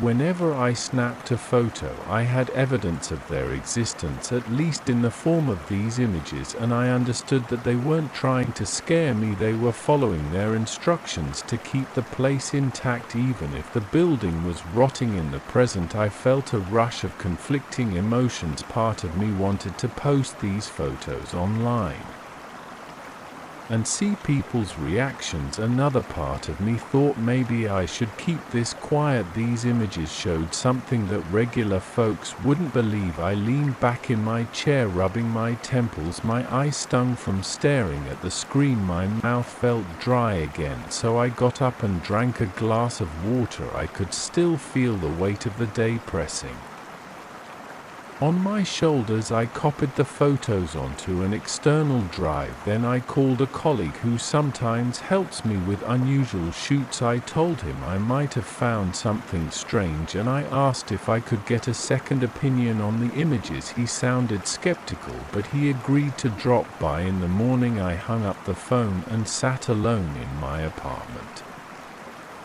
listening to the hum of the refrigerator. My mind kept replaying the images of those transparent figures. My body felt tense and jittery, and I kept clenching and unclenching my fists. That night I barely slept. Every time I closed my eyes, I pictured the building's corridors full of overlapping silhouettes. I felt a dull ache in my chest, and I couldn't get comfortable. Around 5 a.m. I gave up on trying to sleep and got out of bed. I opened my laptop and scrolled through the images one more time. The clarity was undeniable. The figures were there, repeating the same motions, locked in some cycle. I thought back to the logs in the basement. The mention of a winter solstice ceremony stuck in my mind. That date was coming up in a few weeks. I wondered if something would happen then. I wondered if they still needed living participants, or if the ritual was now carried out by these overlapping echoes of past employees and guests. The idea made my stomach tighten. Still, I couldn't help feeling a strange sense of respect for their dedication. They had maintained that ritual for decades, maybe longer, passing it down through staff and management. Now, even after the hotel closed and fell into disrepair, they seemed determined to keep its memory alive. My photos showed them in action, continuing that process across different layers of time. When I finally stood up to stretch my legs, my back HDHD from sitting so long. My living room was silent except for the occasional buzz of traffic outside. I knew I had stumbled onto something extraordinary, but I also felt a sense of unease. I was part of a secret now. These photos weren't just interesting shots of an abandoned building, they were proof of some kind of time loop or communal ritual that transcended normal boundaries. I leaned against the wall thinking about what my colleague might say when he saw the images. I wondered if I should return to the hotel. Maybe I could set up better lighting or bring more equipment. But then I thought about how the building felt, how the air seemed dense, how the corridors felt alive. My hand started shaking again. I wasn't sure if I could handle walking back in there alone, yet I also felt an urge to document more, to see if I could capture the ritual itself on a specific date. My mind raced with possibilities, and I couldn't settle on a final decision. That's what happened. I have the photos to prove it. I don't know how to describe it anymore.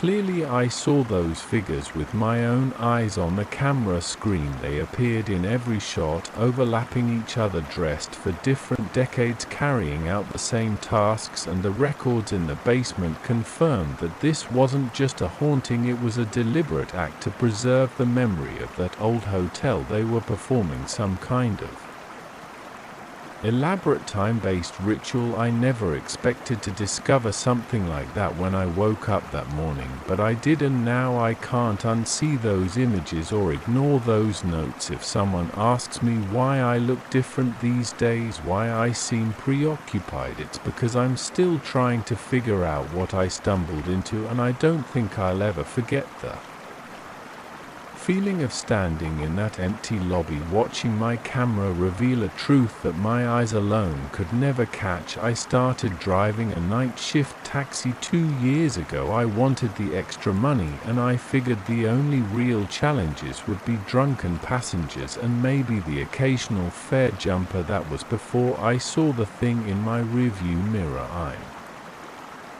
not talking about a drunk or a stray cat. I'm talking about a living, shifting creature that changes shape every time I look at it. The first time I noticed it, I thought I was losing my mind. Now I'm sure it's real because it keeps showing up when certain passengers climb into my back seat. It never hurts me, but it seems interested in preventing those specific passengers from reaching their destination. I don't know what it is or what it wants, but I'm going to tell you everything I've seen. This might sound unbelievable, but I'm just going to lay it out. I remember that first encounter. Count her clearly. It was a Friday night close to midnight. I was parked near a bar that always had decent tips. People were spilling onto the sidewalk, stumbling around, trying to hail rides. My windows were open because the air conditioning wasn't working. A woman waved at me, then got in. She was around her early 30s, wearing a dull grey jacket. She gave me an address in a calm, clear tone. She didn't seem drunk. She looked tired, maybe bored. I pulled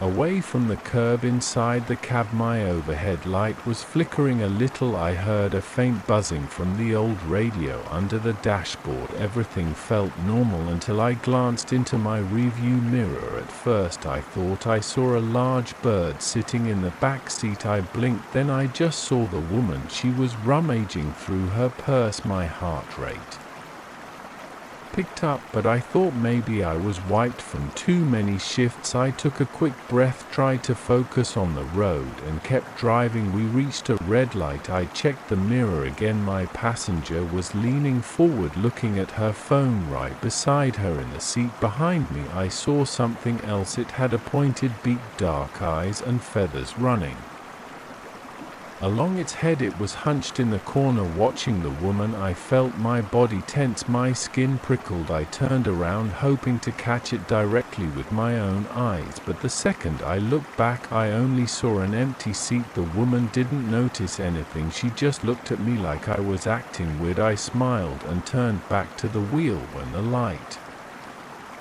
changed. I got moving again. That ride ended without further incidents. The woman paid and got out near her building. She walked away and my back seat was empty, but I was unsettled. I could still picture that bizarre shaped feathers on top, maybe talons instead of hands. I told myself to calm down. The next night it happened again, but with a different passenger. This time a guy in a fancy suit climbed in. He smelled like expensive cologne. He gave me an address a short ride away, so I pulled out into the traffic. About a minute later I felt something behind me. I mean physically felt it, like a change in the air pressure. I glanced at the mirror. Sitting beside the suited guy was a creature with the shape of a small monkey. It had fur covering its arms and a long tail draped over the seat. It kept tilting its head to stare at him. My palms were clammy. I kept rubbing them on my pants. My chest felt tight. I tried to breathe normally, but my heart was pounding. I stole another look. The creature beat small pointed teeth and twitched its tail. Then it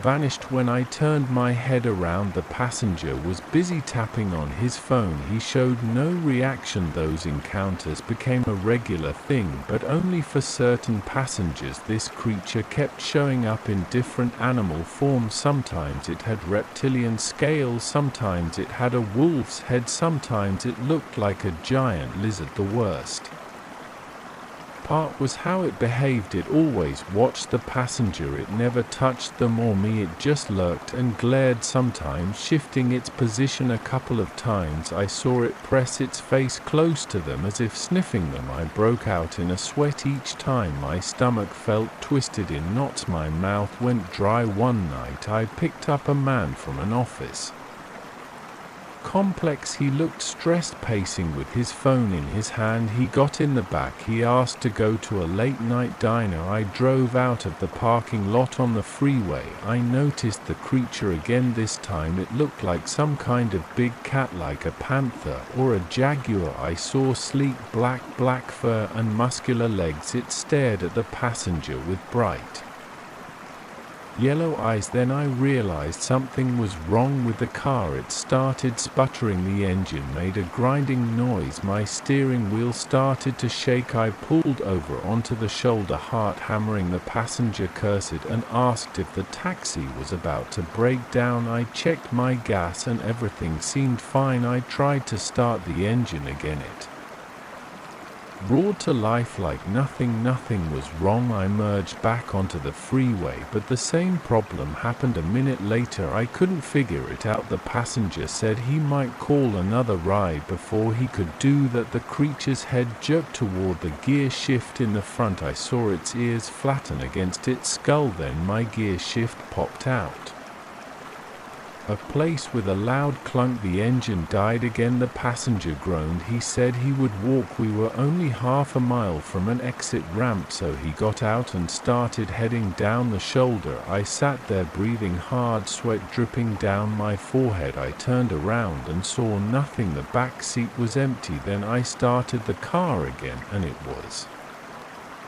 completely normal. That freaked me out. It felt like the creature had manipulated my car to keep him from reaching his destination. Over the following weeks I noticed a pattern. The creature only appeared when I picked up someone who was tense, on edge, or suspicious in some way. A couple of times I had passengers who looked calm or happy, and I never saw the thing. But if someone climbed in looking angry or fearful, I'd see that shapeshifter. It would appear in the seat behind me in a form that matched the passenger's mood or vibe. I started expecting it each time I felt uneasy about a passenger. I'd glance in the mirror. Sure enough, I'd catch a glimpse of some new animal shape, and almost every time Something happened that delayed or cancelled that passenger ride. One Wednesday night, a woman flagged me down outside a late-night pharmacy. She had a large bag in her hands and seemed agitated, looking over her shoulder. I asked if she was okay. She nodded and gave me an address. The moment we pulled out of the lot, I saw the creature again. It looked like a scrawny dog with matted fur and large black eyes. Its lips were pulled back, showing fangs. It made a quiet growling sound, though I couldn't tell if my passenger heard it. She seemed more focused on her phone. Then I felt the car drift. My steering wheel felt heavier. I tried to control it, but it felt like my tires were slipping. The road wasn't wet, so I panicked. I forced the wheel to stay straight. The woman looked up and told me to be careful. I took a few slow breaths. The dog thing in the mirror opened its mouth and let out a sound that rumbled deep. I felt goosebumps. My stomach churned. My arms felt shaky. After a few long seconds, the steering returned to normal. I thought I was safe until I reached an intersection and the car died completely. Everything shut down: lights, engine, radio. The passenger said she couldn't be late. She jumped out and rushed across the street. I watched her vanish into the darkness. Then I tried the ignition one more time. My lights came on, engine started, no issues at all. The creature was gone. After this kept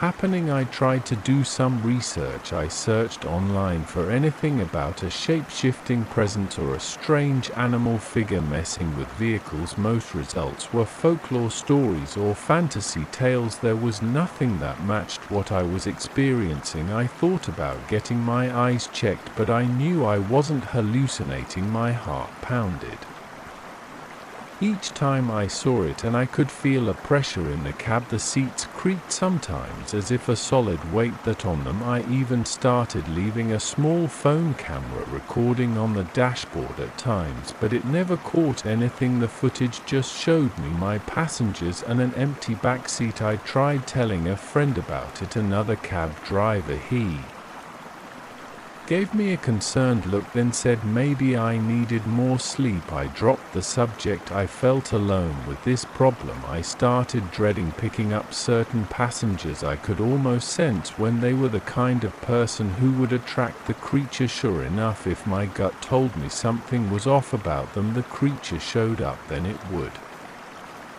cause some mechanical glitch or traffic jam or something else that forced the passenger to get out early or change their plans. Sometimes the passenger just changed their mind and cancelled the trip. Every time the shapeshifter disappeared, the moment the passenger was gone. One evening I picked up a man who was sweating and gripping a briefcase. He said he had an urgent meeting across town. I felt a heaviness the moment he got in. I glanced up. The creature was there, hunched like a giant reptile with scales and a long tail coiled around its legs. I could see its tongue flicking in and out. I heard it hiss. The passenger leaned forward and asked me to go faster. I told him I'd do my best. My hands trembled on the steering wheel. I felt short of breath. The creature moved closer to him. Its tail slid across the seat. My chest felt tight. I pressed the gas pedal harder, wanting to get this over with. Suddenly a car in and asked me to drive him to a motel on the other side of town. His leg kept bouncing. He couldn't sit still. Right away I checked the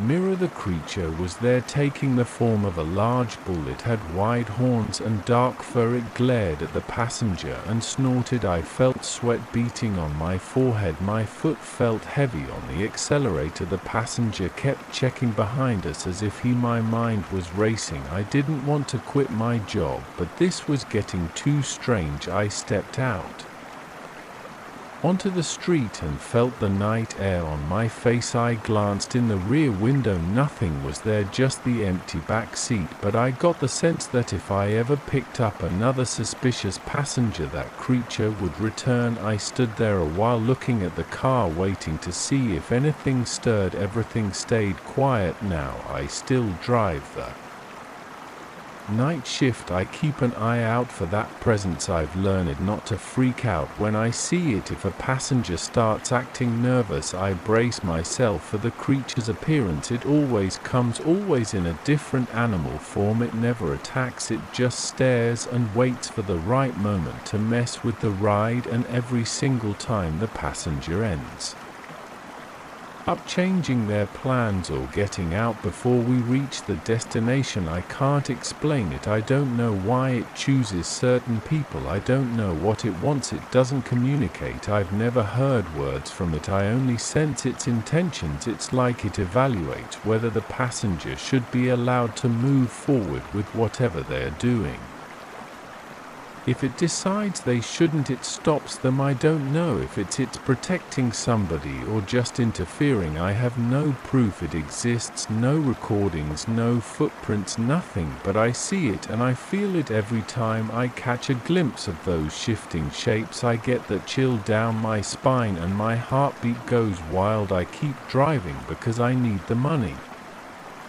I also feel like I need to see how far this goes. If the creature ever tries something else, something worse, I wonder if I'll be able to stop it. So far it's just messing with the car, forcing people out early, but I don't know if that's the extent of its power. Sometimes I wish it would just appear when I'm alone so I could confront it, but it only ever shows up with these particular passengers. I go through each shift reminding myself to stay calm. I pick up fares, avoid eye contact if they make me uncomfortable, and try to complete the ride without any issues. Most of the time the shapeshifter leaves me alone, but once in a while I see something move in the back seat, something that's not entirely human, not entirely animal, but a blend of fur, scales, or feathers. I clench the steering wheel, feel the blood pounding in my ears, and wait for the engine to stall or the passenger to bail out. Once it's over, I breathe and carry on. That's my routine now. I haven't told many people, and I doubt anyone would believe me. I don't know if I believe it myself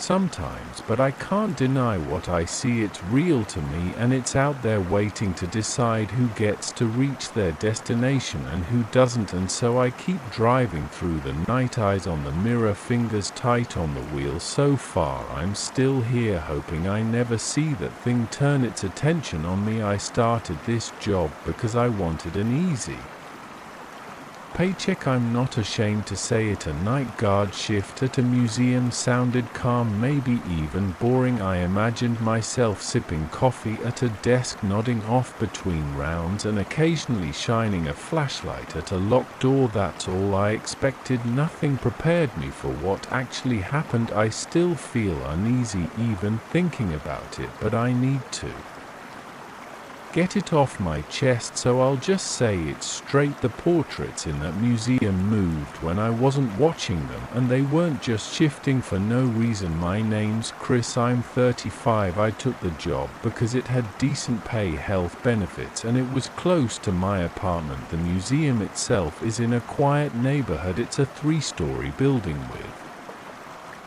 tall windows, white columns in the front, and a side entrance for employees. Inside there are long halls with marble floors and these heavy wooden doors leading to different wings. The artwork spans from medieval times to contemporary pieces, but most of my shift revolves around the older section on the second floor. That's where the trouble started. My first few nights were quiet. The routine was simple. I'd clock in at 10 p.m., take a quick tour of the museum, make sure all doors were locked, then sit in the security office and watch the cameras. Once every hour I'd walk the same route, scanning each corridor with my flashlight. It felt normal. The only thing that got to me was the silence.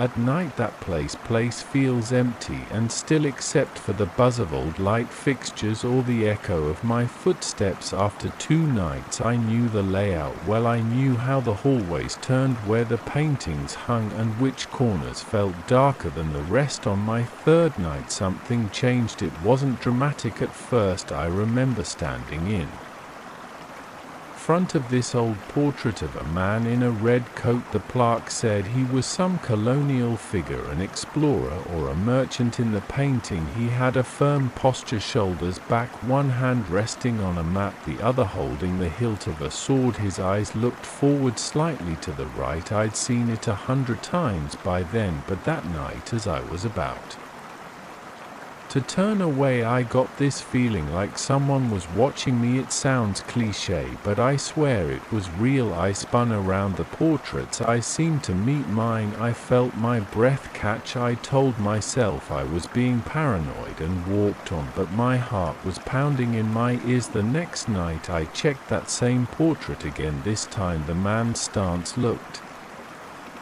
off. I couldn't be sure if I was imagining it, but I thought his shoulders were angled a bit more toward me, like he'd moved half an inch. I leaned in close, studying the brush strokes. I didn't see any cracks or weird signs of tampering. I stepped back, shook my head, and told myself it was just my memory playing tricks. Then I moved on, feeling a chill on my arms. 2 hours later I returned on my next round. The painting seemed normal again. The man was facing forward like before, but something else was different. Another portrait, a woman with a bonnet, stood across the room. She was supposed to be looking straight ahead. Instead, her gaze was aimed to the left. I felt my heart hammer. I approached the painting, shining my flashlight at it. The woman's painted eyes looked toward the corner of the frame. I double-checked the plaque's picture on the wall, a smaller version for reference. The printed image showed her eyes pointed forward. My stomach tightened. That was the moment I realized it wasn't just in my head. I decided not to mention it to my supervisor. I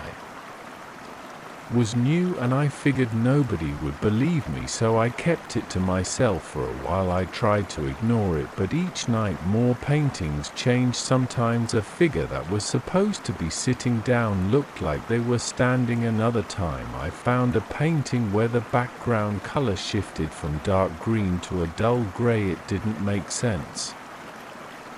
There was no sign of tampering. The security footage in the office didn't show anyone messing with them. It was just me, a bunch of locked doors, and these paintings that wouldn't stay put. After a week the changes got bigger. I started to notice a pattern. Certain portraits were shifting toward each other. If there were 5 people in a painting, sometimes I'd see 3 of them turn toward the hallway and 2 turned in another direction. It was like they were cooperating. The strangest part was that these figures seemed to be recreating a single scene. I recognized some gestures, a raised arm here, a pointed finger there, people in uniform standing. Information. I remembered reading something about an incident in history involving these specific figures. The details weren't fresh in my mind, but I knew I'd seen references in the plaques or maybe in some notes around the museum. Curiosity got the best of me. During my break I used the museum's small library in the back office. It had a few books on the major art pieces. I flipped through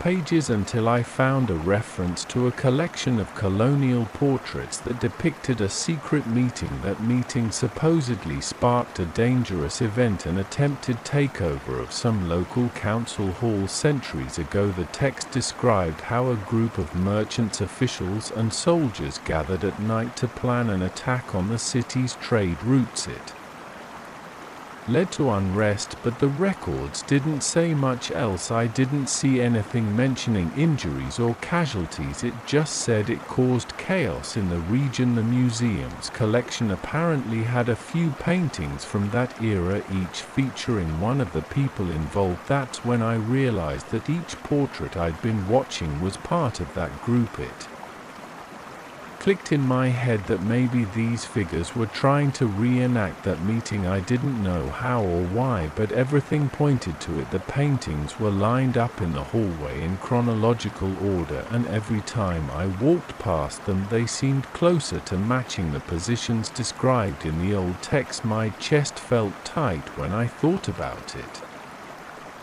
I had no explanation, but I saw it happen. Nobody else was around to confirm it, and I felt like I was losing my mind. One night, about 2 weeks into my job, I decided to do something drastic. I wanted proof. I brought a cheap digital camera from home. I planned to take photos of the paintings at the start of my shift and again at the end. I wanted to see if the pictures revealed any changes. I stood in front of the portrait of the man in the red coat, snapped a picture, moved on, and did the same for all the others in that corridor. My hands were sweating. I kept glancing over my shoulder, half expecting the paintings to shift right there in front of me. I felt my stomach clench each time I clicked the shutter. It was late and the overhead lights flickered. Sometimes the building's heating system would hiss, and I jumped thinking it was something else. Around 3 a.m.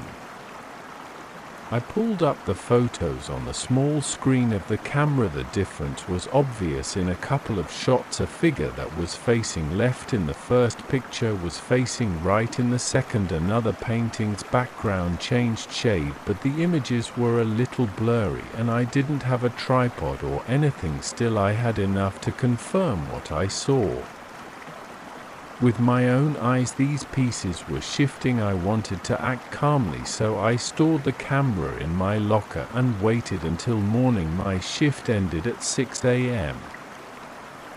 I approached my boss right before I clocked out. I tried to sound casual and said, "Have you ever noticed anything strange with the paintings in the second floor wing?" She looked at me like I'd said the dumbest thing in the world. She shook her head, told me everything was normal, and mentioned that the museum hadn't had vandalism in years. I decided not to push it. I only had a couple of weeks on the job. I thanked her and left. Over the next few nights, the changes kept progressing. I swear I saw the man in the red coat walk right out of his painting in my peripheral vision, but when I spun around, the painting just showed him standing there. A couple of the other portraits seemed to gather at the end of the hall, as if facing the double doors that led to the old archives. My pulse was racing every time I made my rounds. I couldn't sleep during the day because my mind was full of images of those shifting figures. I kept telling myself I had a responsibility to figure out what they wanted. It felt like they were calling me. I couldn't ignore it anymore. By the end of the third week, I noticed that most of the paintings in that section had rearranged themselves in a sequence. If I walked from one end of the hall to the other, I could see each figure turned at specific angles, almost forming a path that led to a locked door near the archives. I had the key, but that area was usually off limits to night staff except for emergencies. I waited until 2 a.m. when the building was at its darkest. Then I used my key and opened that door. I stepped in, flicked on the light, and saw rows of old documents, stacked paintings, and some crates. I felt a tightness in my throat. I looked around, shining my flashlight in the corners. I saw an old painting leaning against the far wall. It didn't have a label. The canvas was cracked and the frame looked worn. It showed a large table in some candlelit room with several people around it, including the man in the red coat, the woman in the bonnet, and a few others. They were signing a document. My heart thumped. I recognized the entire group from the hallway. The scene felt tense, like they were on the verge of something big. I heard a low creaking sound behind me. I spun around, gripping my flashlight. Nothing moved, but I sensed something watching me. My palms were slick with sweat. My mouth felt dry. I walked over to the painting and lifted it carefully, setting it upright under the light. A date was scrolled in the bottom corner, 1762. I remembered reading that the incident in question took place in 1762. It matched. I looked closer and I saw what looked like an official seal in the center. It reminded me of a local crest from the city archives. That crest was used back then for official documents that authorized big political moves. It hit me. These portraits, these figures were restaging that meeting in real time. My mind reeled with the possibility that they were trying to finish something they started centuries ago. The chaos from that time had left some mark on history. I knew it was serious. I just didn't know what exactly would happen if they succeeded in recreating that scene. The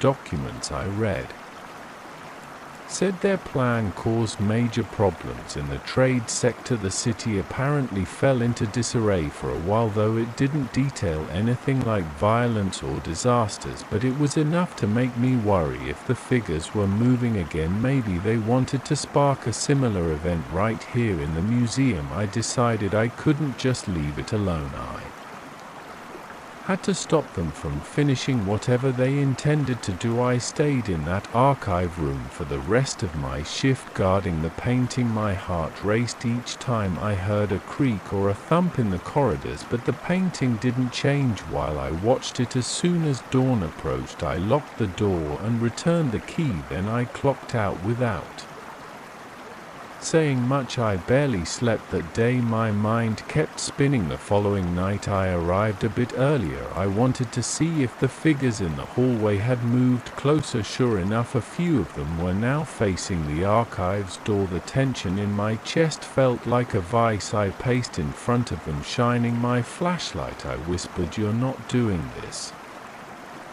Nobody answered, obviously, but I thought I saw a flicker in the man in the red coat's eyes. I got the strangest sensation that he understood me. The hair on my arm stood up. I went to the archive room again. The painting was still there. It looked the same at first. Then I noticed small details. One of the figures in the background, a man with a stern expression, seemed to have turned his head slightly since the night before. I remembered him facing forward before, but now he angled his face toward the left. My throat went dry. They were adjusting their positions inside this hidden painting too. I needed a plan. I wasn't going to slash the canvas or burn it. I wasn't that reckless, and I didn't want to destroy museum property. I just wanted to stop them from completing that scene. So I grabbed the painting off the floor and set it against a crate in the corner facing the wall. I figured if they couldn't see each other, maybe they couldn't finish their arrangement. Then I stood guard. My knees felt weak and I was trembling. I didn't care. I forced myself to stay. Every time I glanced at my watch, I felt the minutes crawl. By 4 a.m. I heard a sudden scraping sound from behind me. I whirled around. The painting had shifted half an inch. It was still facing the wall, but it had moved on the floor like someone tried to slide it upright. I jumped back, feeling my pulse in my temples. My mouth went dry. I bent down, planted my hands on the frame and shoved it against the wall so it wouldn't move any farther. Then I crouched next to it, breathing hard, waiting. I kept checking the corridor outside, listening for footsteps or any sign of movement. Around 5:30 a.m. things went quiet. I peeked at the painting one more time. It hadn't budged again. The room felt stuffy and sweat dripped down my face. My arms were tense. I leaned against a crate, staring at the door. Finally 6 a.m.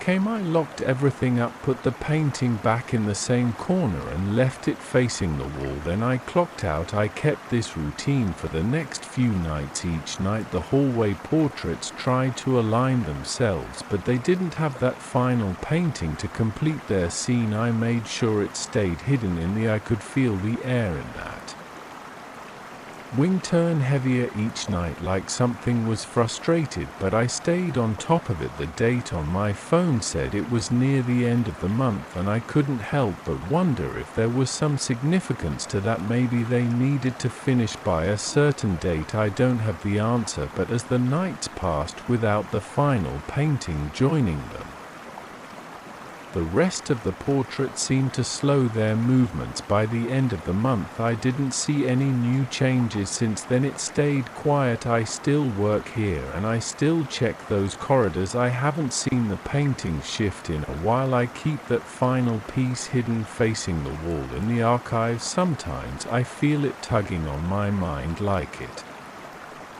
wants me to turn it around, but I ignore that feeling. I don't know if I stopped something real or if I just paused it. All I know is that everything has been calm since I took that step. I haven't told my boss or my coworkers. They'd think I was crazy. I've got no proof except for the blurry photos on my camera, and those could be explained away, but I believe what I saw, and I believe that whatever happened centuries ago almost got repeated now. When I do my rounds at night, I still feel uneasy. I keep my flashlight steady and I don't look at the paintings for too long. If I feel them watching me, I try to focus on the exit signs, the locked doors, and the cameras overhead. Sometimes I hear faint creaks from the frames or sense a subtle shift in the air, but I don't let it rattle me. At least I try not to. I told you this was weird, but this is what happened. I'm not sure if that old group is done trying. Maybe one night I'll find they've moved again. Until then, I'll be here walking these halls in the dark, making sure they never finish what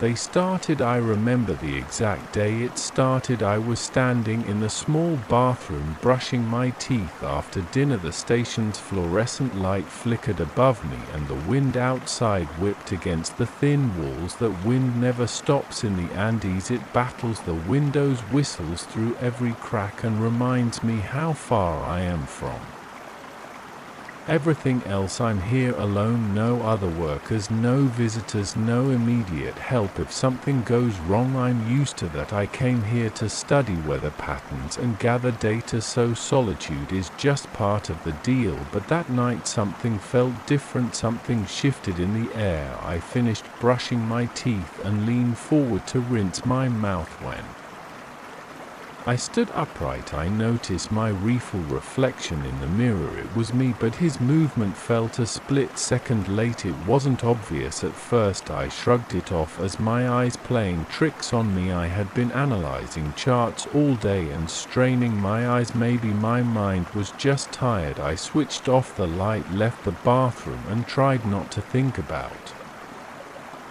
The next morning I woke up with a dull ache in my shoulders. I had slept on my side too long, and the thin mattress never gave me much support. I put on my jacket, stepped outside, and felt the sharp cold on my face. The sky was bright, the peaks looked massive, and the air tasted clean but thin. It was the usual routine: check the instruments on the roof, record the temperature, measure humidity, and make a quick note of any changes in the wind patterns. The anemometer squeaked as it spun around, and I made a mental note to grease it later. The day passed without any major excitement. I spent hours at my workstation keying data into the computer, reviewing satellite images and double-checking the instruments. The heater hummed in the corner, fighting off the persistent chill. I drank at least 6 cups of coffee because the cold can creep into your bones, and I need the caffeine to stay sharp. By the time I closed my laptop, it was late. My neck felt stiff and my back was tense. I decided to take a quick shower before bed. I walked into the bathroom,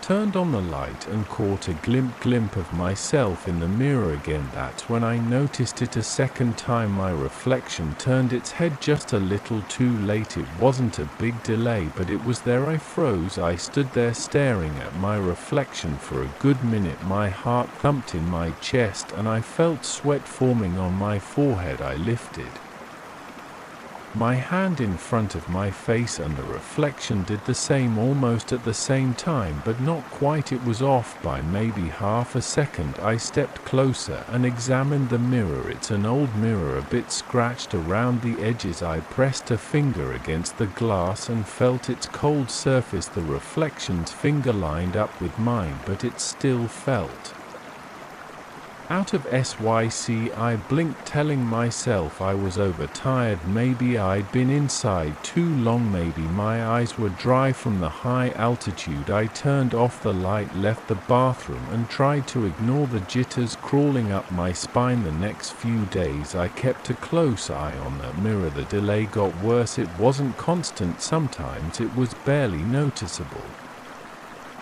and sometimes it was very clear on day. For while I was washing my face, I saw my reflection blink a full second after I did. I dropped the soap into the sink, my heart pounded and my throat felt tight. The water kept running and my hand started shaking. I stared at that mirror waiting. My reflection stared back. I turned my head to the left and he turned his head a moment too late. By then I knew it wasn't just my imagination. I tried a different mirror that I keep in the bedroom. It's a small hand mirror I use sometimes when trimming my hair. The reflection was normal, everything lined up fine, so I thought maybe the bathroom mirror was warped or defective. I pulled it off the wall one evening. I touched the backside and checked if it was some kind of weird electronic device or a double layer of glass. It looked perfectly normal, just an old mirror with a cheap wooden frame, but whenever I hung it back up the reflection acted strange again. I started avoiding that bathroom mirror. I'd brush my teeth in the kitchen sink or I'd use the small hand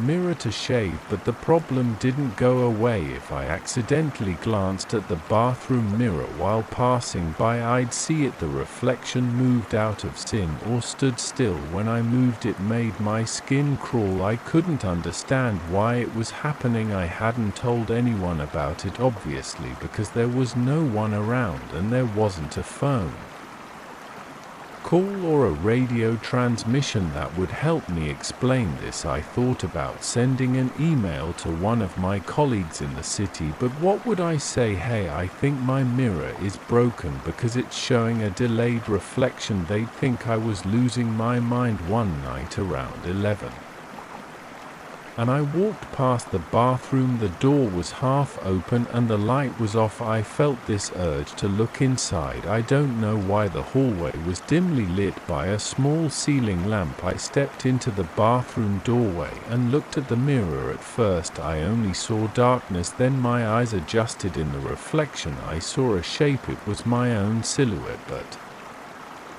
it looked like it was closer to the mirror than I was. It was almost leaning forward. I could see the outline of a head and shoulders. My hair stood on end. I reached in and flipped on the light. The silhouette snapped into place with me like it was startled too. I stood there breathing heavily, my pulse racing, trying to calm down. I walked away, but I couldn't sleep well at night. Every time I closed my eyes I saw that silhouette watching me. I started having nightmares about it. I'd see myself in the mirror, but it wouldn't move. When I moved it would stand there smiling or staring blankly while I tried to turn away. Then I'd wake up in a cold sweat. I'd open my eyes, see the ceiling of my small bedroom and hear the wind howling outside. I tried to shake it off as just stress or cabin fever. Things escalated. About a week later I had just finished collecting the afternoon readings from the instruments. My gloves were stiff with cold and my nose felt numb. I stepped back inside, closed the door and stamped the snow off my boots. Then I headed for the bathroom because I needed to wash my face. It felt chapped from the wind. I turned the faucet handle, let the water run, and bent down to splash some on my cheeks. When I looked up, my reflection wasn't just delayed, it was doing something entirely different. I was leaning forward with water dripping from my chin, but my reflection was standing upright, staring at me with wide eyes. My breath caught in my throat. I stepped back from the sink, almost slipping on the wet floor. My reflection lifted its hand and pressed it against the mirror from its side. It looked like it was trying to reach out. I felt a chill go through me. I could see my reflection's mouth moving, but there was no sound. It looked like it was saying something, or maybe just exhaling. My heart hammered so loud I thought my chest might burst. I felt my legs shaking and my vision narrowed like I was about to faint, but I kept looking. Then the reflection pounded its fist on the inside of the mirror. I heard nothing, but I saw its desperate expression. It was terrifying. It looked like me, but it felt like another person trapped behind that glass. I stumbled backward out of the bathroom and slammed the door. My throat felt dry and my skin felt prickly. I slid down to the floor in the hallway trying to catch my breath. My arms were shaking and I felt lightheaded for the next hour. I just sat there refusing to look at the bathroom door. My mind raced with 100 explanations, but none of them made sense. I wondered if I had a fever or if the altitude was causing hallucinations, but deep down I knew I'd seen something real. I could feel it in my gut. That evening I tried to distract myself by organizing my work area. I rearranged some papers, made sure the data logs were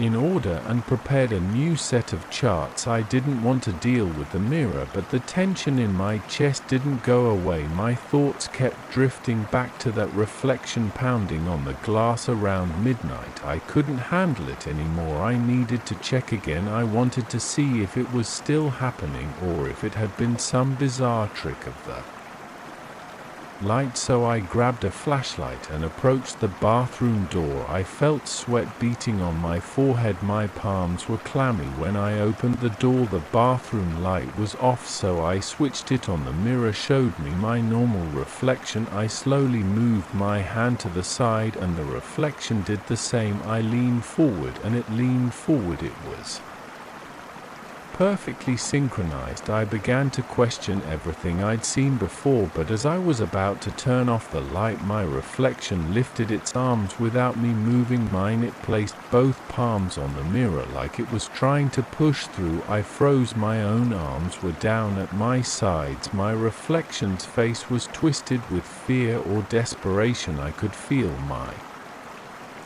heartbeat pounding in my ears. I didn't move. I felt stuck in place like I couldn't run or speak. Then just as quickly it lowered its arms and matched my stance again. It seemed like it was trying to communicate. I swallowed hard and turned off the light. I shut the door and walked back to my bedroom, my legs feeling unsteady. Over the next few days I avoided the bathroom mirror completely. I started washing up in a different corner of the station where there was a metal sink and no reflection. My beard grew out a bit because I didn't want to shave. I didn't want to see whatever was behind that glass, but after about 3 days of that I got sick of hiding. I decided to face it again. I needed to see if there was a pattern or if I could somehow figure out what it was trying to say. I set up a camera in the bathroom. It was a cheap digital camera I used for recording weather anomalies. I positioned it on a tripod aiming at the mirror. I left the lights on and pressed record. Then I stepped out, closed the door and waited in the hallway for about 15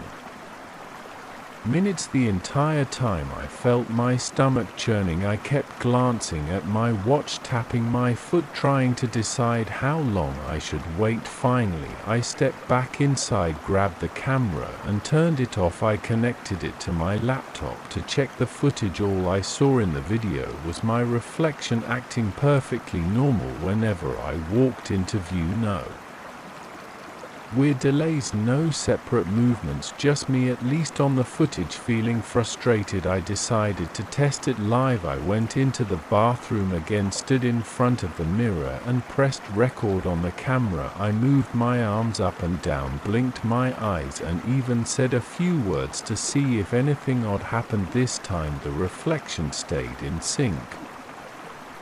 Nothing odd appeared. I checked the camera feed on the laptop again and it looked normal, but the moment I turned the camera off I caught a glimpse of the reflection moving its head on its own. It was so quick I almost missed it. That was enough to make me realize it wasn't going to show itself when recorded. It was like it knew. I felt my hand start to shake and my throat got tight again. A few hours later I tried to sleep, but it was no use. I kept thinking about the reflection's face. It looked like it was in pain. It looked like it needed help, or maybe it was warning me about something. My body felt tense and I couldn't get comfortable in my bed. The blanket felt heavy and the wind outside was Louder than ever the next day, I forced myself to look at the mirror in daylight. Sometimes the reflection would just stare at me with a concerned expression. Other times it would trace lines in the air like it was pointing or drawing something. I tried to mimic its gestures, but I never understood the pattern. It was like a silent conversation with no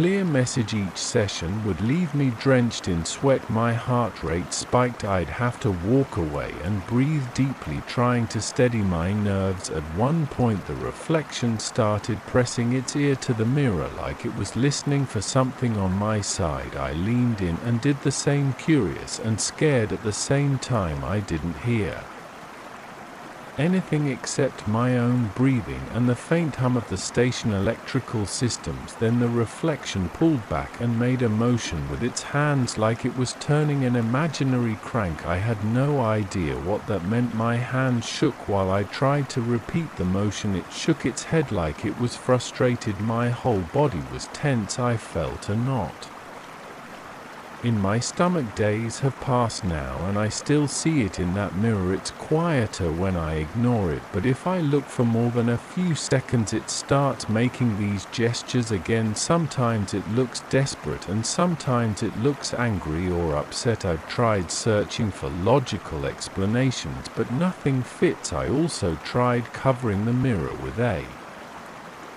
towel, but I felt this strange pull to uncover it, like I couldn't just leave it hidden. Something in me wants to know what it's trying to say, even though I'm terrified every time it moves on its own. I've considered leaving the station, but I have 2 more weeks before my scheduled pickup. This place is hard to reach and the helicopter only comes once a month. I'm stuck here. All I can do is keep collecting data, keep making my daily reports, and keep living with that mirror in the bathroom. Sometimes I feel it watching me through the door, like it can sense me even when I'm not in front of it. I still don't have answers. I sleep with the light on most nights now. My appetite is shot and I feel nervous all the time, but as far as I can tell, that reflection hasn't tried to harm me. It looks like it wants to communicate. I've tried talking to it, I've tried writing on a piece of paper, I've tried everything I can think of, but it keeps making those strange gestures. I keep thinking maybe it's warning me of some weather disaster, or maybe it's just stuck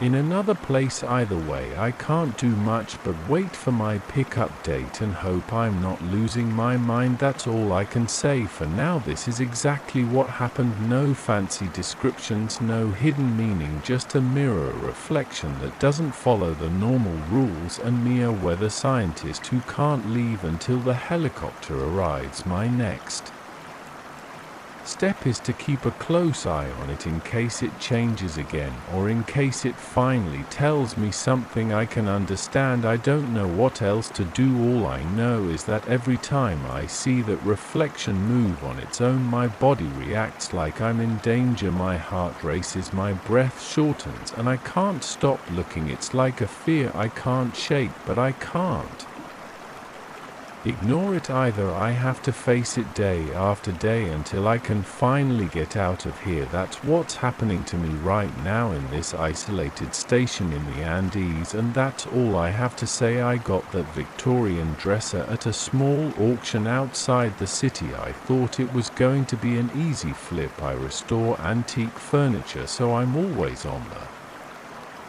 look out for unique pieces. When I first saw this dresser, I noticed its chipped veneer and missing hardware. The style had potential, so I placed the highest bid. I didn't suspect anything weird at the time. It just seemed like another old piece of furniture, but the first night I spent with that thing in my workshop changed everything. I brought the home in my pickup truck. I carried it into my workshop around sunset. The place is in my backyard away from the main house. It's a single-room garage with concrete floors, wooden shelves on every wall, and a strong smell of varnish. I keep the overhead lights bright, but at night the shadows collect behind the workbenches. It's not usually creepy in there, but Something felt strange that evening. I remember locking up and heading back into the house feeling uneasy, but I ignored it. I usually get up early to start projects, but around 4 o'clock in the morning I woke up for no reason. I sat up in bed and I heard a faint noise. It sounded like a whisper. At first I thought it was the wind or a loose window, but the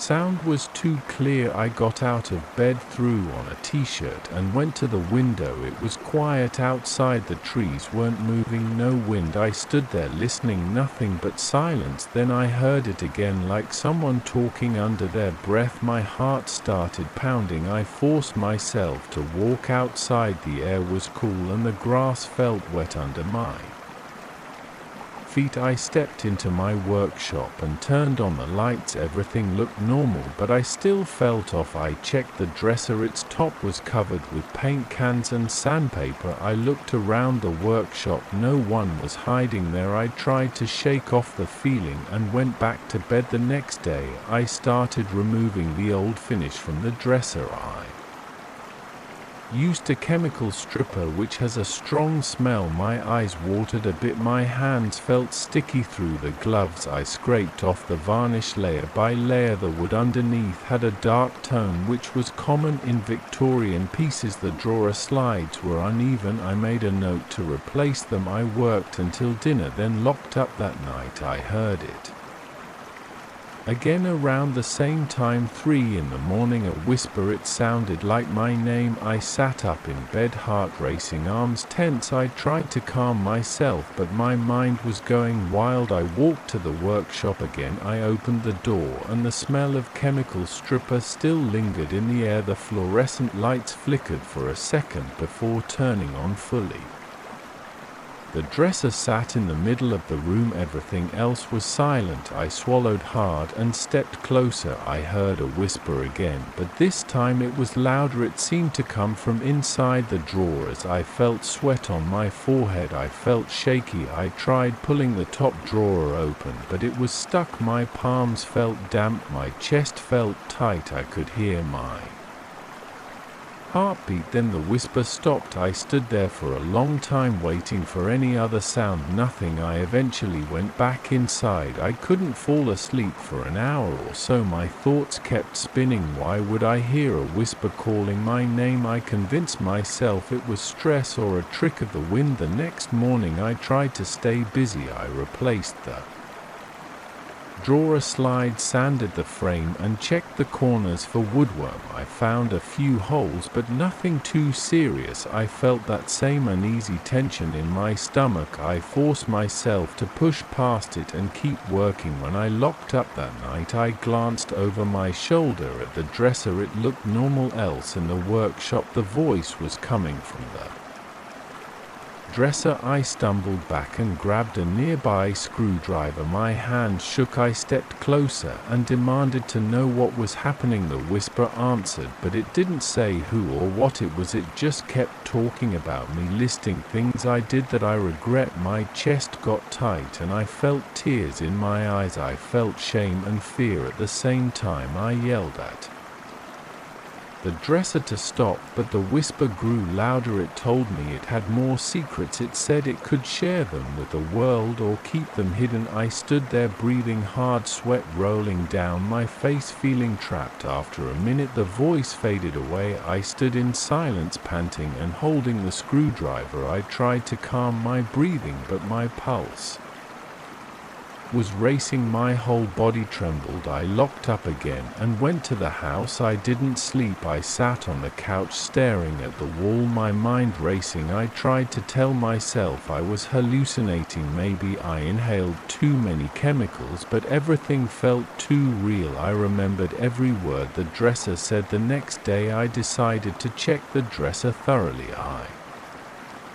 turned it upside down. I removed the drawers one by one. I checked for hidden apartments, modern electronics, or anything that could produce a sound. I found old wood nails, screws that had turned black with age, and some splinters. Nothing unusual. I tapped every inch of the wood. It was solid. There was no device inside. I started to feel sick to my stomach.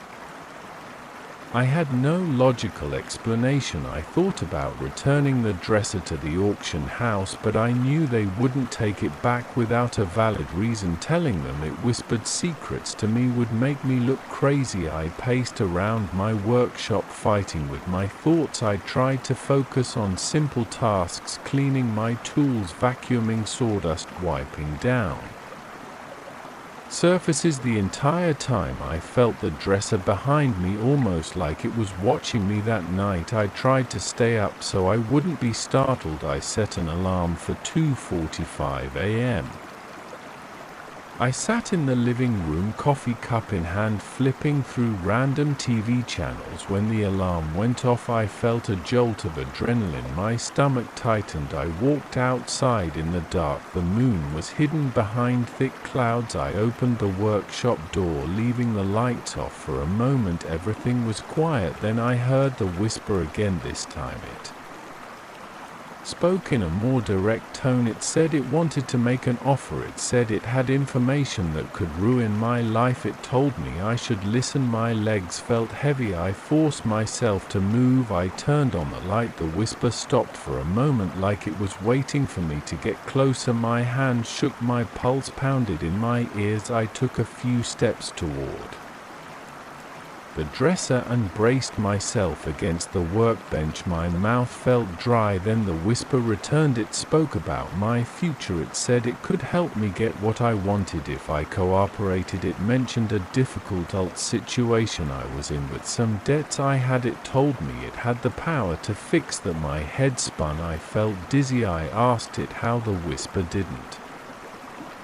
explain. It just told me it needed to stay with me. It said I needed to keep restoring it until it was perfect. Then when it was ready, we would continue our arrangement. I felt trapped. My breathing grew shallow. My thoughts raced. I tried to ask more questions, but the dresser went silent. I stood there for a long time, my heart pounding. I didn't know what to do. Part of me wanted to smash the dresser to pieces, but I was afraid of what it would do if I tried. Another part of me wanted to lock the workshop and never open it again, but my curiosity kept pushing me. I wanted to know how this was possible. The following day I sanded the dresser. The old layers of finish came off under the rough sandpaper. I replaced the in hardware with replicas I'd ordered. While I worked, I felt uneasy. My hands were sweaty and my neck felt stiff. Every so often I would glance at the dresser, half expecting it to whisper while I was working, but it remained silent during the day. By the evening I'd made progress. The wood felt smooth and the new hardware fit snugly. I told myself I was just finishing a job. At night the whisper returned. It asked if I was ready to strike a deal. I tried to keep my voice steady, but I could hear myself trembling when I spoke. I asked what the dresser wanted. It repeated that it needed a complete restoration. It wanted to be polished, fixed, and kept safe. It said if I did that it would keep my secrets hidden. It would also help me deal with my financial problems by guiding me to certain opportunities. One had no idea what that meant, but the dresser sounded convinced it could do it. My head hurt. I felt a stinging behind my eyes. I wanted to laugh at the absurdity, but I couldn't. I was too freaked out. I felt my hands shaking. The dresser started listing more secrets from my past. My chest tightened. I asked it to stop. It told me that if I refused to help it, the secrets would come out. It said everyone would know what I'd done. My whole life would unravel. I could barely breathe. I felt cornered. I found myself nodding without thinking. I just wanted it to be quiet. The whisper subsided. Over the next week I spent every day restoring the dresser. I replaced old screws. I reinforced weak joints with wood glue. I fixed some cracks and chips with wood filler. I stained the wood with a dark mahogany finish. It smelled strong, but I wore a mask at night. I waited for the whisper. It came every time. It watched my progress. It reminded me of my part of The deal, it said it was almost ready. I asked for details, but the dresser only repeated that I should trust it. My stomach was in knots every day. I dreaded the nights, but I kept working. When I finally applied the final coat of varnish, the wood gleamed under the workshop lights. I felt relief, but also dread. I wondered what would happen next that night. I stood in front of the dresser and waited. The whisper started softly. It thanked me for restoring it. I could barely believe I was having a conversation with a piece of furniture. My hands were clammy, my mouth was dry. I asked about the help. It promised me. The whisper said it would guide me soon and that my secrets would remain hidden as long as I kept the dresser close. I felt my body relax a little, but I was still tense. I had no idea how it would help me. I also knew I couldn't. Workshop closed the door and went back to bed. I was exhausted. I had been sleeping in fragments for days. My mind wouldn't stop racing, but eventually I drifted off. In the morning I walked back into the workshop. The dresser looked different now. It was polished and elegant. I touched the wood surface. It felt smooth and cool. I thought about the deal I made. I wasn't sure if I believed it, but I knew something unnatural was happening. I haven't told anyone about the dresser. I keep it in my workshop locked up. When I'm not there, the whisper comes to me at night, sometimes telling me things about upcoming events or warning me about certain choices. I feel trapped in this twisted agreement, but I also feel stuck with it. My secrets remain a constant weight, and the dresser knows every single one of them. At this point, I'm just living day by day. I plan to keep my mouth shut and follow instructions. When the dresser speaks, sometimes I stand there thinking about smashing it, but I freeze. I worry about what it would do. I don't have a better option. The dresser and I have a bond now. It's not friendly, it's more like a forced partnership. Every night I listen for that whisper. I wait for it to tell me what to do next. I still feel fear each time it speaks. I don't know how this story ends, but I know I can't walk away without risking everything I've worked for. So I wake up, restore other furniture, and maintain this piece like it's the most valuable thing in my collection. I try to ignore the knot in my stomach. I try to steady my hands, but I'm always on edge, waiting to hear my name in the silence of the workshop, and it always comes. The whispers are part of my life now, and I don't see any easy way out. I still remember the way the sunlight hit the water that morning. It had a crisp pale glow that made the ocean look strangely inviting. I was sitting on the edge of the boat, checking my gear for the 5th time, pressing on the straps to make sure everything was snug. The air felt a little colder than usual, and it made me tense. I thought it was just nerves about diving near an older wreck I hadn't explored before. Now I see it differently. I got into the water with a slow roll off the side of the boat. The shock of the cold water felt like tiny needles across my skin. My wetsuit was thick, but the initial jolt always made me gasp. As soon as I recovered from that quick hit, I checked my air gauge. It was normal. I took a few slow breaths and signaled to my buddy, but he stayed on the boat to keep an eye on the lines and equipment. We had a system where I would do the main dive and he'd help topside. Some jobs are easier when there's not too much gear or too many people in the water. The first few feet underwater felt standard. I focused on my breathing and made slow kicks toward the rope leading down. The deeper I went, the more I noticed bits of coral and small fish swirling around. The water clarity wasn't great, but I could see enough to navigate. My heartbeat settled. I felt that usual sense of calm I always get once I'm fully submerged. I followed the rope until I reached the old ship lying at about 80 feet. Its outline had the shape of a small cargo vessel. Sections of the hull had corroded and large holes had opened up near the bow. I hovered near the deck, shining my flashlight around. Schools of fish darted in and out of the openings. The metal walls looked jagged with rust. I turned my body to get a better angle and saw a piece of the deck plating that had collapsed. There was an open space underneath, large enough to swim into. I checked my watch. I still had plenty of time. My air supply was fine, so I approached the gap carefully. Inside, the darkness felt thick. My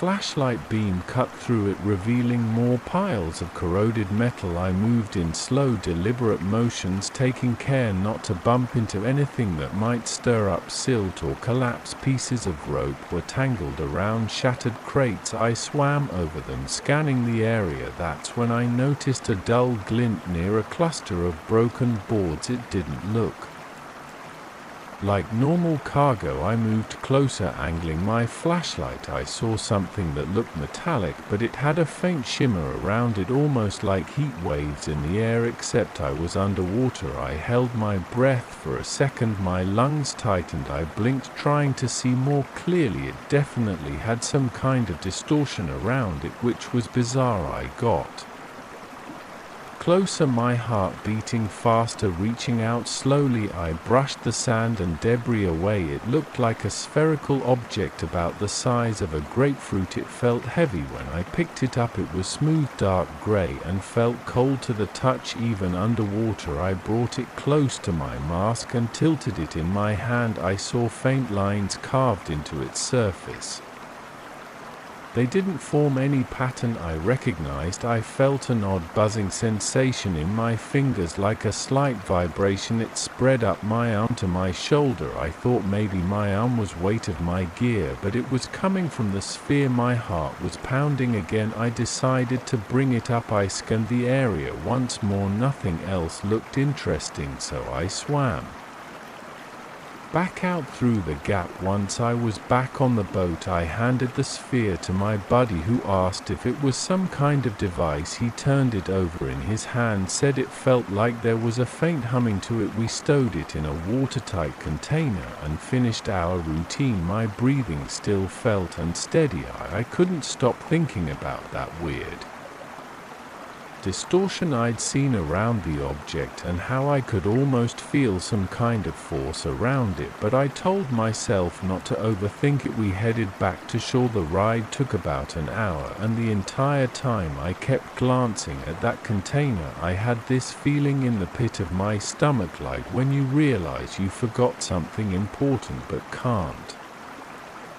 remember what. I tried to distract myself by checking my gear, but I would always catch myself glancing at the container again. Once we were docked and everything was unloaded, I drove back to my apartment. I felt tired but excited about the find. My plan was to examine it more closely at home, maybe contact a specialist later. I unlocked the door to my small apartment, set my bags down, and placed the container on the table in the living room. The place smelled a bit stale, so I opened a window. Then I sat down and pulled the object out, setting it on the table under the lamp. Seeing it in normal light felt unsettling. The sphere looked darker now, and I noticed that the carved lines seemed deeper, more pronounced. I leaned in, putting my ear close to see if it made any sound. The apartment was quiet except for the soft hum of the refrigerator, but I swear I could hear a low buzzing noise. It reminded me of a power transformer at a distance, that low constant drone. I rested my hand on the sphere. My fingertips tingled again. I decided to take a quick shower. Maybe I was just worn out in the bathroom. I let the water run hot for a while. I stood under the stream, feeling my muscles loosen. The smell of salt water faded as I washed the day off. I tried not to think about the sphere, but it kept popping into my mind. After a few minutes, I turned off the water, grabbed a towel, and walked out into the living room. The sphere was still on the table. I dried off and threw on a t-shirt and shorts. Then I heard something strange, like the faint whoosh of waves against a shore. I paused, listening. My apartment's walls are thin, so sometimes I hear neighbors, but this sound felt like it was right behind me. I turned around. Everything looked normal. The lamp was on. The windows were closed and the overhead light in the kitchen was off. No sign of water, no sign of waves. I shook my head and tried to ignore it. That night I had trouble sleeping. I kept hearing soft splashing sounds. When I closed my eyes it felt like I was still diving. My body twitched a few times as I drifted in and out of shallow sleep around 4 o'clock in the morning. I gave up on rest and sat up looking around the dark room. My heart was beating fast. I flicked on the bedside lamp. Nothing looked unusual, but my mouth felt dry. I got up to get a glass of water. Walking through the hallway, I felt a chill on my legs. The air felt cold and damp. I looked down, half expecting to see water up to my ankles, but the carpet was dry. I grabbed some water from the kitchen tap, took a few gulps and tried to calm myself. I went back to bed. This time I forced myself to sleep. I didn't wake up until about 12 o'clock in the morning. When I woke, my head felt foggy. I had that sensation you get when you've overslept. I dragged myself to the tight. I wiped the glass with a towel and watched the streaks reappear almost immediately. It made my stomach lurch. The temperature in the apartment felt cooler than normal. The hair on my arm stood up. I backed away and tried to distract myself by tidying up. Over the next few hours I kept hearing little gurgling sounds like water rising in pipes. Once or twice I thought I saw the walls ripple, but whenever I turned on a light or got closer the effect was gone. My heart would pound each time and I would feel a rush of adrenaline. The feeling would pass, but it would leave me shaky. I started turning on the TV just to drown out the silence. That evening I ordered takeout because I didn't feel like cooking. While I waited, I sat in the living room staring at the sphere. At one point I thought the carved lines on it were glowing faintly. I got up to turn on an overhead light. When I looked again the lines were dark. My phone buzzed, letting me know the delivery driver was outside. I hurried to the door, opened it and grabbed the food. I used that moment to step outside for a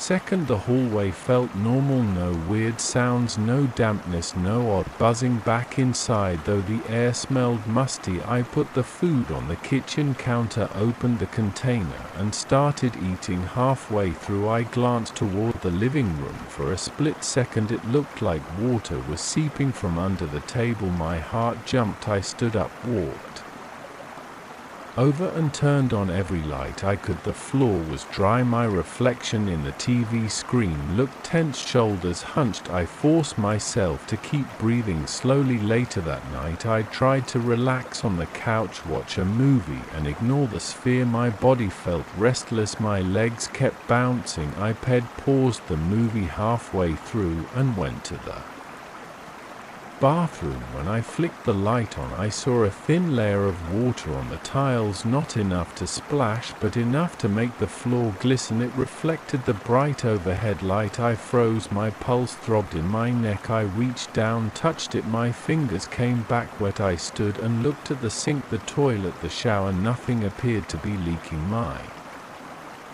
ears picked up a low bubbling sound like the noise you get when water is slowly draining. I went to the living room to grab towels. As soon as I stepped out of the bathroom I heard the sound fade. By the time I came back with towels the floor was dry again, not even a hint of moisture. I stared at the tiles, my skin prickling. I dropped the towels on the floor and pressed one into the tiles. It stayed dry. I wanted to shout. I felt confused and unsteady. My thoughts started racing. Am I hallucinating? Did that just happen? I finally decided to lock the sphere in a closet. I put it in a shoe box, then placed that box inside a plastic storage bin in my bedroom closet. I tried to make sure no light or air could get to it. I don't even know why, it just felt like something I needed to do. Maybe if I hid it away these weird things would stop. I went back to the living room and sat down. It felt quieter but not peaceful, more like the pause before for a thunderstorm. I must have dozed off around 2 in the morning. I jerked awake. My skin was cold. The couch felt Damp against my bare arms, I sat up and realized there was a thin layer of water covering the floor. It reached just above my ankles. I panicked, jumping to my feet. My shorts clung to my thighs, my heart hammered in my chest. I could see ripples across the living room. The water looked dark, almost black. I hurried to the light switch and flipped it on. The water was still there, covering the entire floor. It made small waves when I moved. I was gasping for breath, trying to calm down. I soused across the room toward the front door, but when I opened it, everything outside looked normal. My hallway was dry. My neighbor's door was closed. I could hear the distant hum of the building's heating system. No sign of water. I looked down. My feet were wet, but the threshold of the door was dry on the other side. It made no sense. I shut the door and turned around, seeing my furniture partially submerged. I felt my body shaking. My arms trembled and my legs felt weak. I walked slowly toward the bedroom. The water rippled around my calves when I pushed the bedroom door open. The room was also flooded. My bed was half underwater, the mattress soaked. I saw the closet door was ajar. The plastic bin I'd put the sphere in was bobbing against the wall. My chest tightened and I felt dizzy. I forced myself to move forward, stumbling a bit as I tried to reach the bin. Each step felt heavier, like the water was thick. I bent down and grabbed the bin, yanking the lid open. The shoe box was inside, but it was soaked through. I pulled it out, half expecting the sphere to be gone, but it was still there, glistening under the dim lamplight. I picked it up, my hand shaking. It felt heavier than before. The carvings were more defined, and I could feel that buzzing in my arms stronger now. I stood there clutching the sphere, water up to my knees in my own bedroom. My breaths came in ragged bursts, my ears buzzed and I could hear my heart thawing. I looked around, trying to make sense of it. Then the overhead light flickered. A low hum filled the air. I thought it might be an electrical short from all the water. I braced myself, waiting for the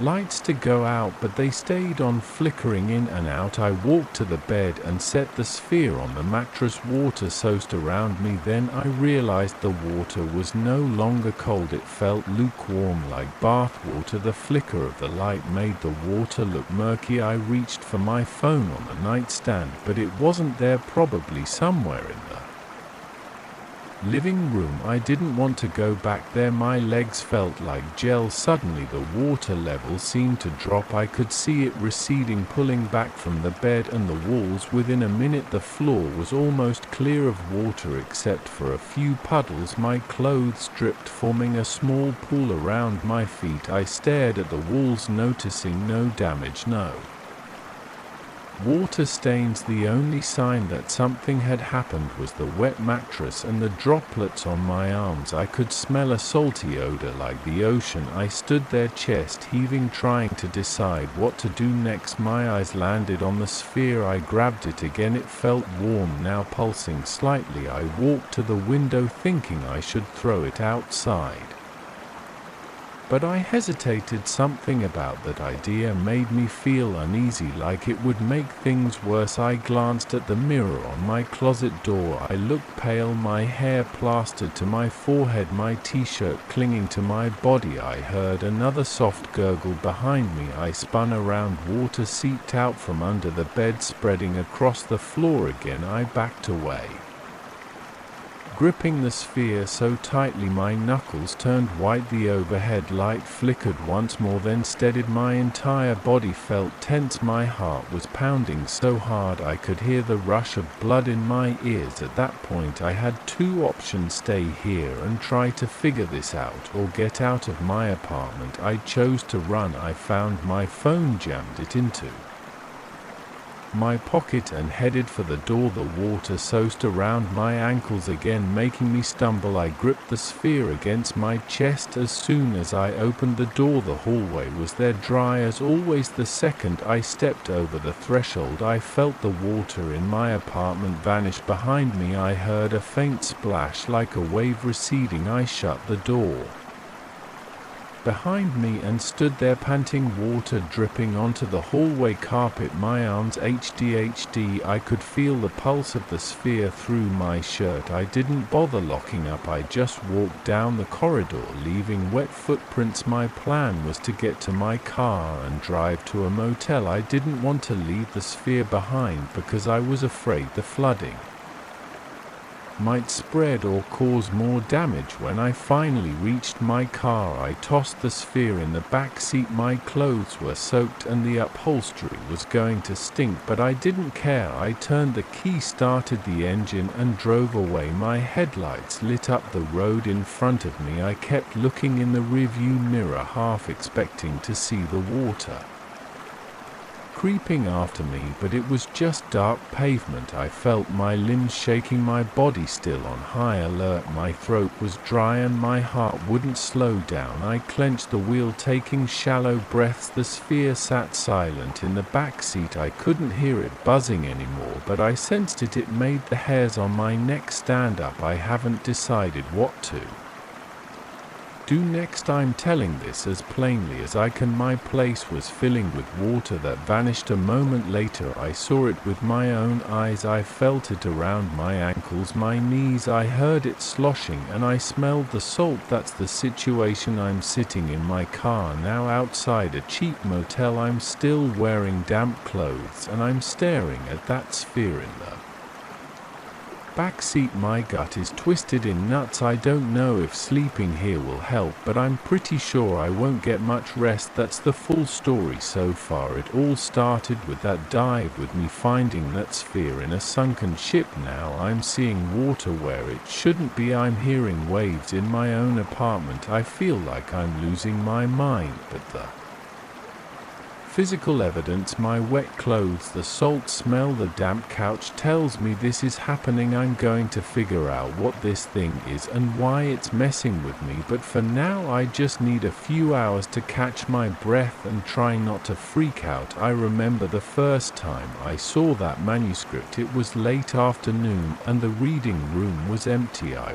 was sorting through a stack of worn books in the corner near the restricted section. One had a cart full of old volumes with cracked spines and yellowed pages. I was tired and I just wanted to finish for the day. Then I noticed a thin, dark-colored book that didn't have any markings on the spine. It was wedged between two leather-bound histories that looked centuries old. I pulled it out and felt an odd chill on my fingertips. My breath caught in my throat. I had handled thousands of books, but this one felt different. Its cover had a smooth texture, almost like polished stone. I checked for a title, but there was nothing. The pages looked like parchment, but I wasn't sure. I opened it. The writing was neat and the ink looked fresh. That was my first sign that something was off, but I was curious, so I read the first page. It described a person working in a library. He was an artist just like me, and he was cataloging rare books for a private collection. The text listed details about his routine. Everything matched my own. It even mentioned an old desk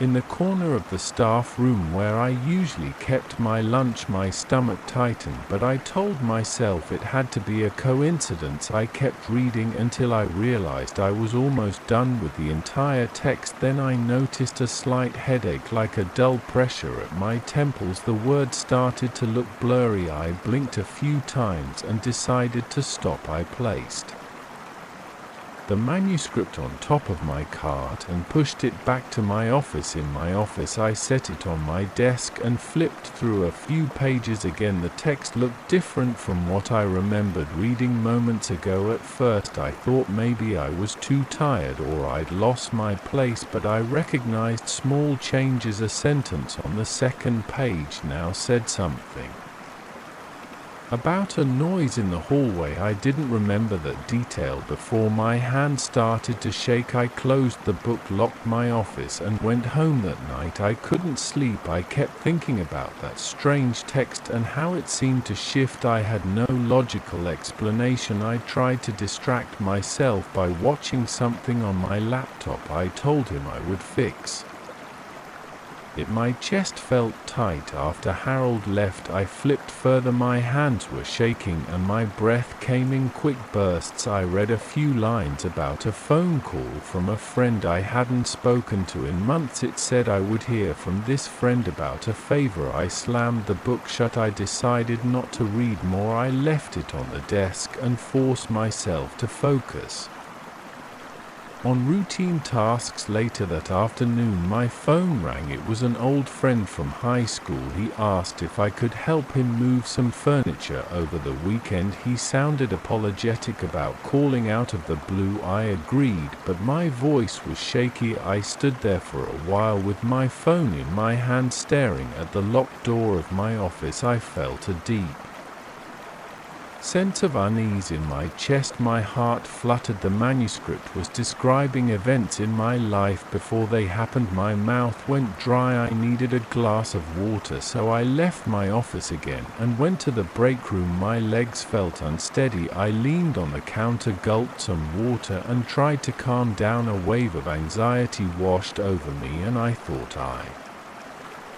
might vomit, but I held it in. I just kept thinking about what I had read and how it kept coming true. That evening I tried to convince myself to leave the manuscript at work and ignore it, but I felt drawn to it. Part of me was afraid of what else it might say, yet I couldn't help my curiosity. I walked back into it felt heavier in my hands, as if it had absorbed something from the air. My knees felt weak. I decided to take it home, which might have been a mistake. I didn't want anyone else stumbling on it. I also wanted to see if it would continue changing outside the library. I locked the main doors, got in my car, and placed the manuscript on the passenger seat. The drive home was tense. I kept glancing at it, half expecting it to open on its own. My mind raced with questions. I wondered who wrote it, how it worked, and why it focused on me. The roads were dark and almost empty. My hands gripped the steering wheel so hard my knuckles felt numb. Finally, I made it home. I rushed up the stairs to my apartment and tossed the manuscript on the kitchen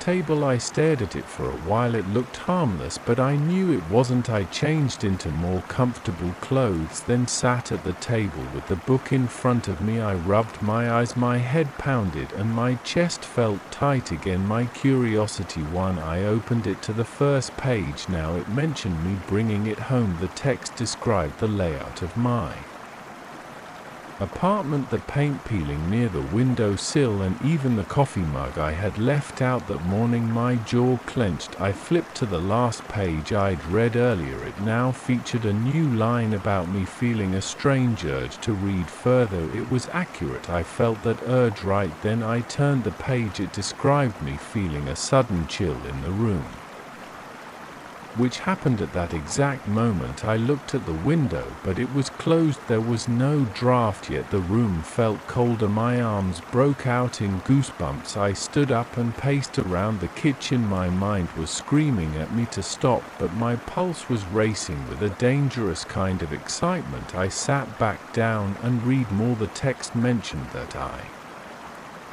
would spill a glass of water soon. A few minutes later I reached for my water bottle, knocked it over, and soaked a stack of papers on the table. I cursed under my breath, grabbed some paper towels, and dried the mess. That confirmed it again. The manuscript was predicting everything. My chest felt like it was going to cave in. I shut the book and put it on a shelf. I decided not to touch it for the rest of the night. I tried to watch a TV show, but I couldn't focus. My leg bounced up and down, and my eyes kept drifting to the shelf. Finally, I went to bed, but I didn't sleep well. I woke up every couple of hours, worried that I might find the manuscript in a different place. Morning came with a gray light that felt heavy. I checked the shelf. The book hadn't moved. I felt a bit of relief. I got dressed, made some coffee, and tried to act normal, but my stomach was tight and my hands trembled. I packed the manuscript in my bag and headed to work. I thought about throwing it in a dumpster, but I couldn't bring myself to do it. It felt risky, like I might be making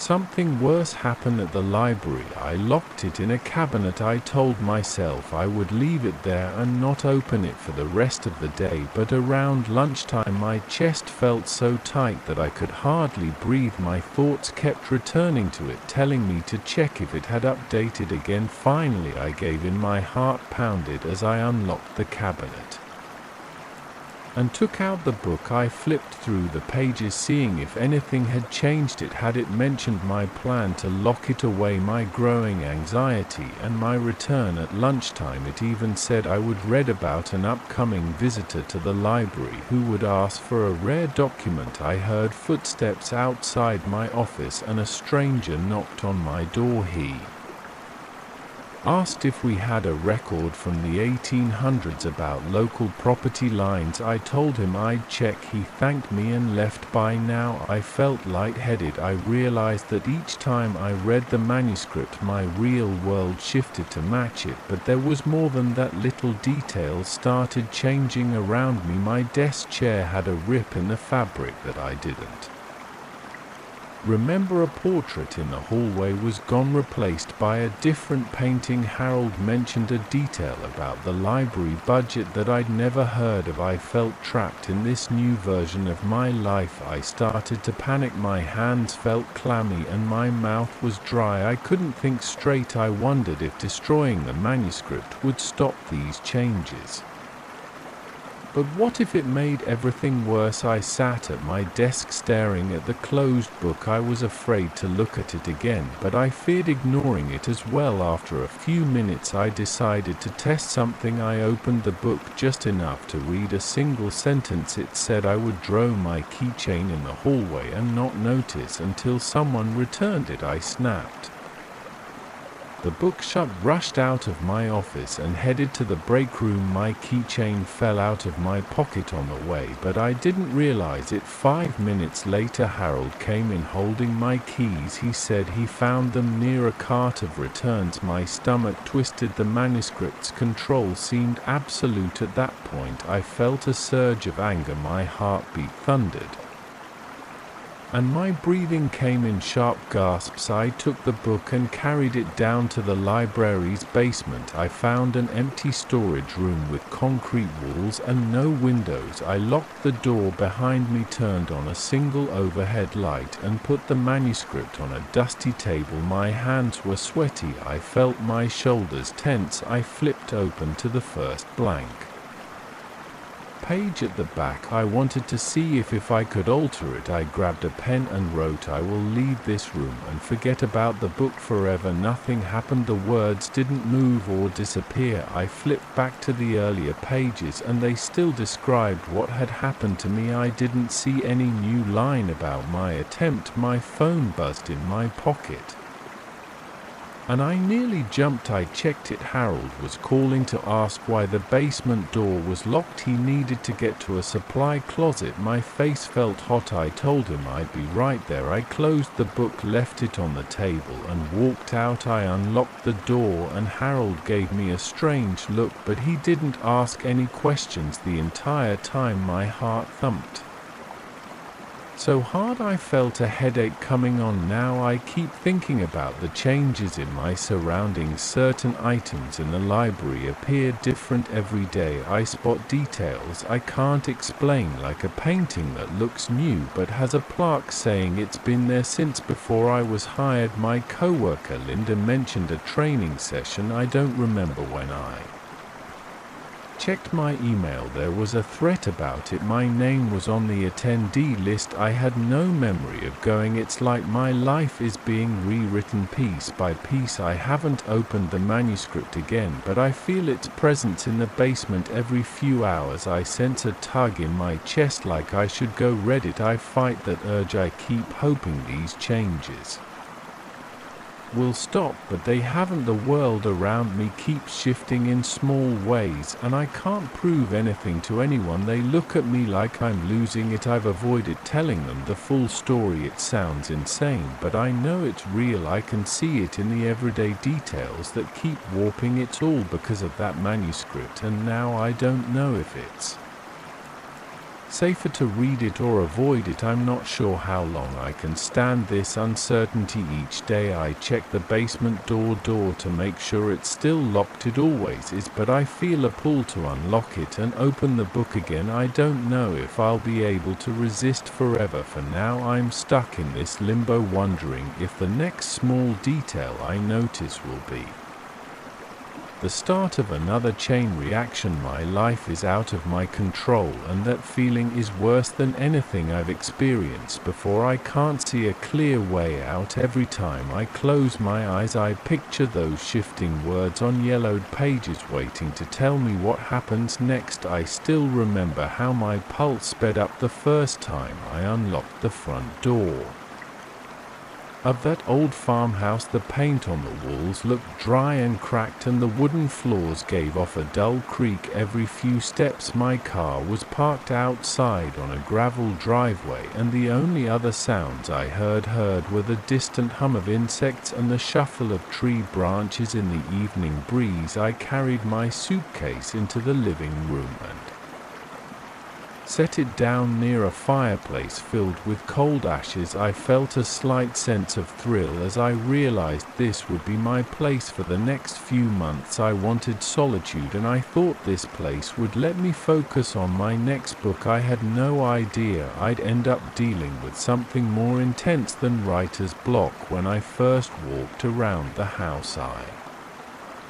noticed the chipped window frames and the faint smell of must lingering in the hallway. The furniture came with the property: a few dusty chairs, a large oak desk, a narrow bed in the upstairs bedroom, and a small round table in the corner of the living room. The realtor had told me this was a historic place. She said that a group of artists and writers used to gather here long ago, but she never mentioned anything about them still being around in any form. She just said it with a polite smile and handed me the keys. That first night I set up my laptop on the oak desk and tried to write a few paragraphs of my new manuscript. My story felt dull, and I couldn't lock onto a real rhythm. I got annoyed at myself, so I decided to explore the house more. I stood in front of the mantel above the fireplace and traced my fingers across a few scratches in the wood. They looked like someone had carved letters there, but they were so faded I couldn't read them. I heard the floor creak behind me, and I spun around fast. No one was there. I went upstairs and checked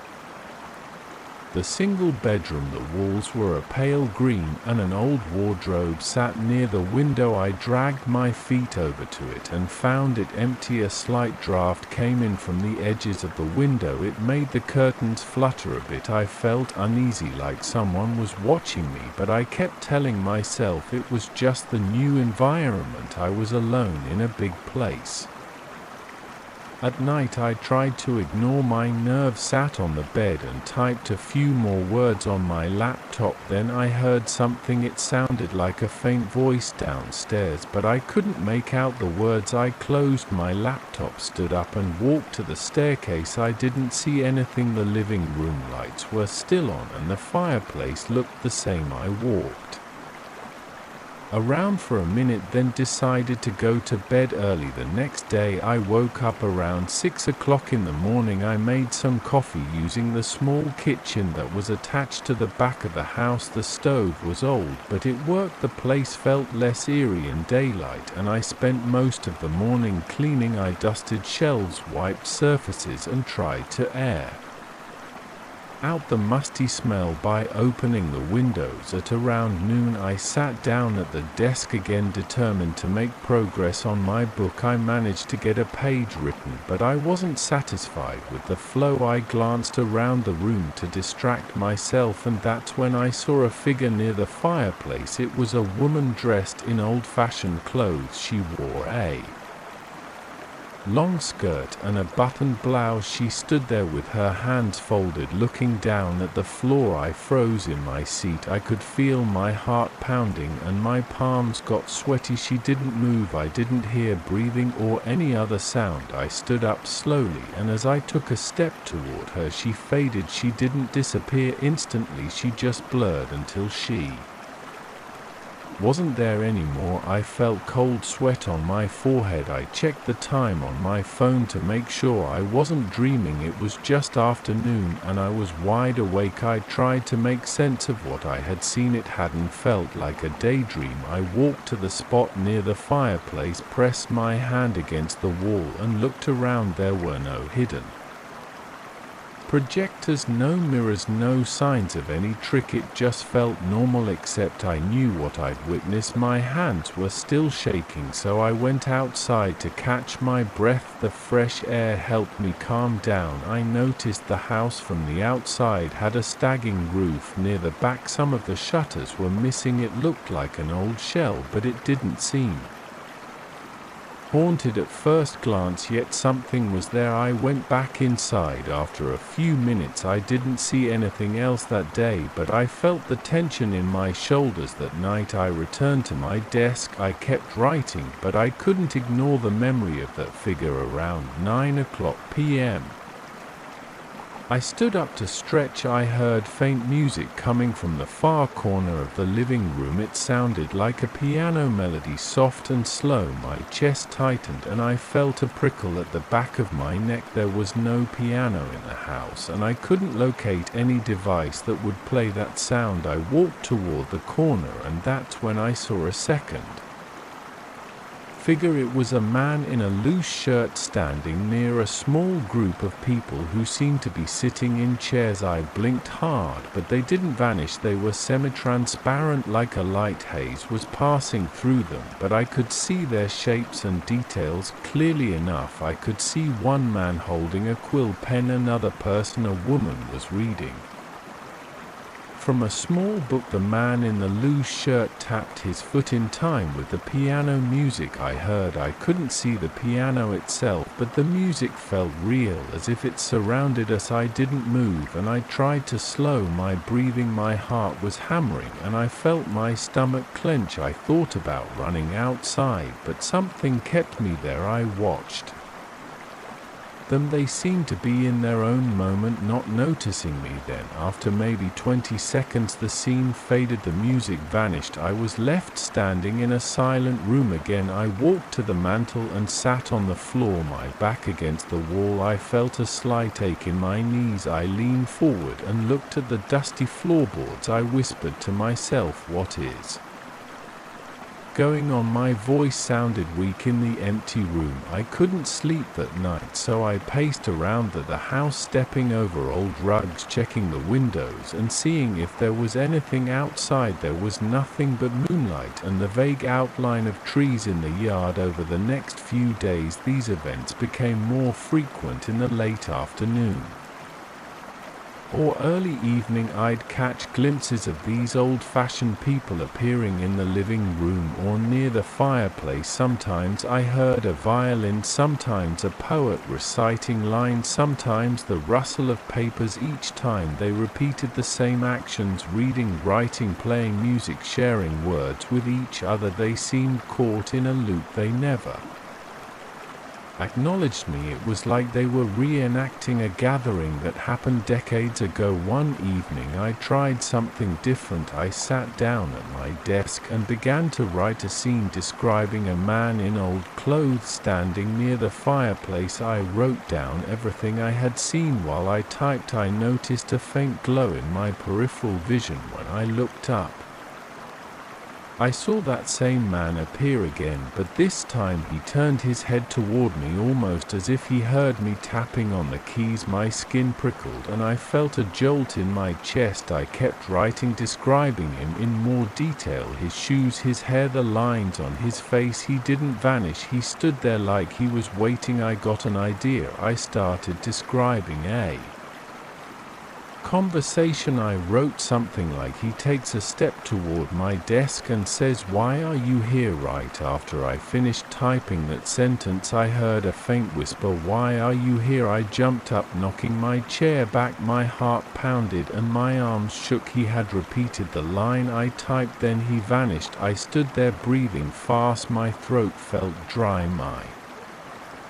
Mind raced with questions, but I realized I just made contact. Over the next several nights I tested this ability. I'd write short lines and I'd see them respond. Sometimes I'd hear them speak the exact words I'd put on paper. Other times I'd see them perform an action I had described. It felt like a bizarre collaboration. They were stuck in their endless cycle, but my writing seemed to break through that pattern here and there. Each appearance left me sweating and tense, but also curious. One afternoon I wrote a short passage describing a scene where one of them sat with me at the desk, both of us working on a poem. As soon as I finished typing, the figure of a middle-aged woman appeared in the chair beside mine. She placed a quill pen on the desk, though I couldn't see any physical quill there. She looked directly at me for the first time. I could see the faint lines around her eyes. She opened her mouth as if to speak, but no sound came out. Then she looked down at my screen, pointed at one sentence, and nodded. A second later she faded again. That brief moment of shared space made my skin crawl with excitement and fear. I felt sweat gathering at my temples, but I also felt an urge to keep going. As time passed, I noticed that these interactions produced strange pieces of writing. I'd craft a few lines on my own, then I'd see them appear. They'd add lines or gestures that I hadn't planned, and I'd typed those details into my manuscript. When I read over it later, the text felt like it was from two different eras woven together. Some of the words didn't fit modern usage, and the rhythm felt unusual, but it also felt compelling. It was like these scenes existed outside my normal writing process. Every time it happened, I'd end up with pages that I couldn't replicate on my own. I started paying attention to the times they appeared. It was usually late at night or early in the morning, and often around the fireplace. I moved my desk closer to that area because I wanted to see if it would increase our interaction. It seemed to work.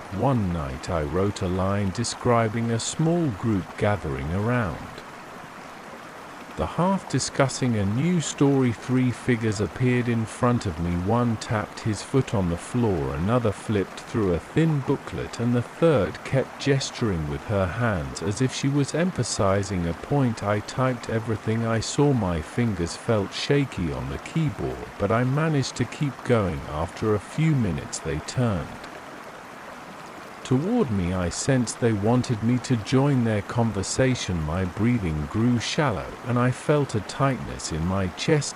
But I typed a few lines of dialogue for myself. I stepped forward and asked them what story they want to create. Instantly I heard a woman's voice say, "We want to build a world of words that never fades." Her voice was clear, and I realized I was making contact with something beyond my normal reality. My legs felt weak, and I gripped the edges of my desk for balance. This pattern continued for weeks. By now I'd written dozens of pages that felt like a collaboration with these trapped figures. During the day I'd try to read through what we'd created. Some passages didn't make sense. Some repeated old-fashioned phrases or references to events I didn't understand. Other parts had a strange power, like they were infused with the energy of these ghostly writers. They seemed hungry for expression, as if they'd been silenced for too long. At night I still got nervous when I felt that subtle shift in the air that signaled their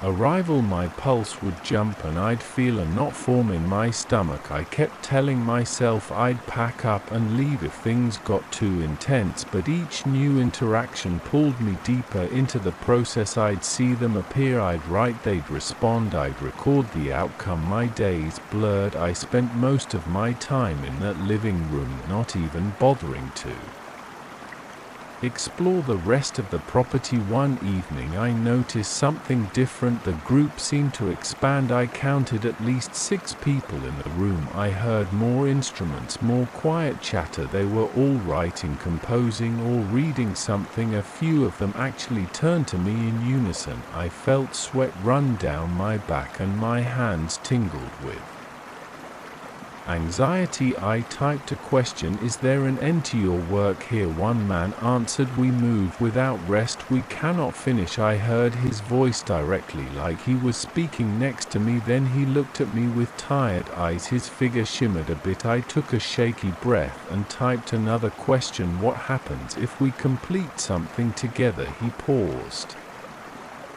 looked around at the others, then back at me. I didn't hear an answer this time, but his expression seemed to carry a hint of confusion. I wondered if they even knew. Over the next few nights I pushed to finish a short play with them. It was messy. I'd type scenes in modern language, they'd add old words, and I'd try to piece it together each time I wrote a new segment. They'd acted out in front of me like a living stage performance in the farmhouse. The tension in the room made my neck stiff and I'd have to stretch my shoulders. Often the air felt charged with energy. I barely slept. By the fifth night we reached the final scene. I typed the last line, and so we rest, finally free to leave these pages. The group recited it together, speaking in a hushed chorus. Then they faded away like mist dissolving in a breeze. The silence felt heavier than usual. Afterward I sat there staring at the empty fireplace. My laptop screen still showed the text of the final line. My head pounded with exhaustion and I could feel my throat tighten. I saved the document and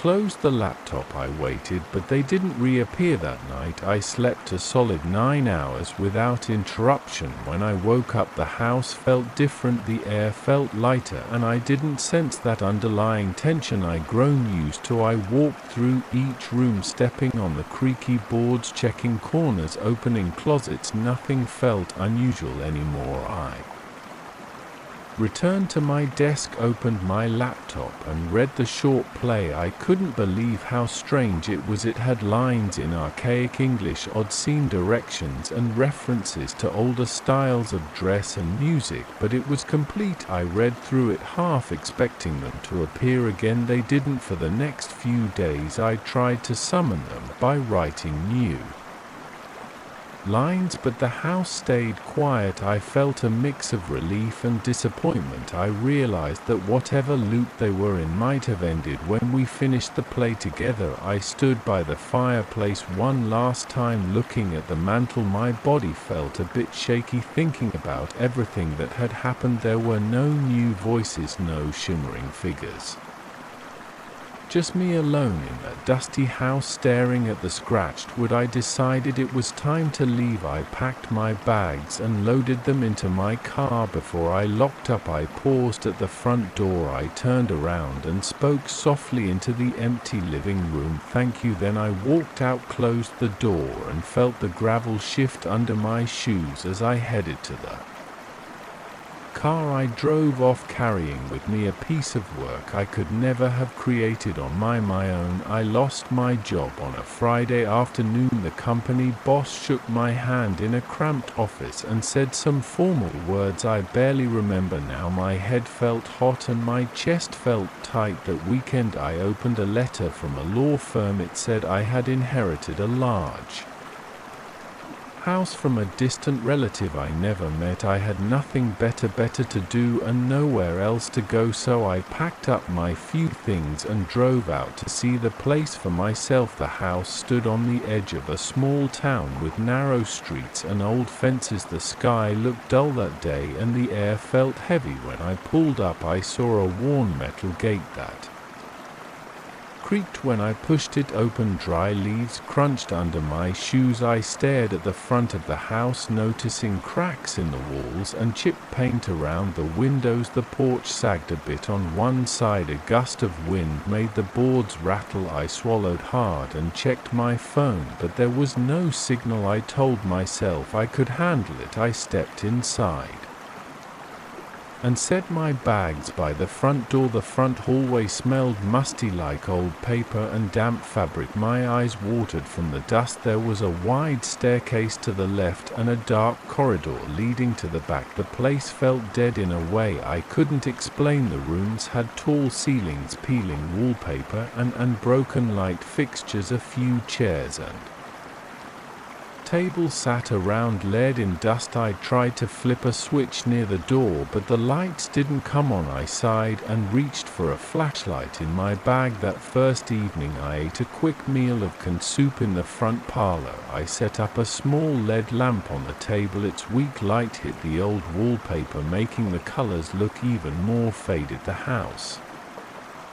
was silent except for an occasional groan in the walls. I told myself it was the wood settling, but it made me glance over my shoulder more than once. After I finished my soup, I decided to explore a bit. I walked through the hall, shining my flashlight on the floors and walls. The floorboards squeaked under my steps. My heartbeat stayed fast, and I kept wiping my palms on my jeans. I felt like someone was watching me. The back hallway had portraits of people I didn't recognize. Their faces looked stern, and their eyes seemed to follow me. I got this prickling feeling on the back of my neck. I tried to ignore it and pushed open a door that led to a small study. Inside, I saw a large wooden desk covered in a thick layer of dust. A shelf full of books lined one wall, the titles barely visible in the dim light. I ran my hand along the desk surface, and the dust stuck to my fingers. That night I slept in a second-floor bedroom I found with a serviceable bed. I spread out a sleeping bag because the sheets looked stained. Sometime around midnight,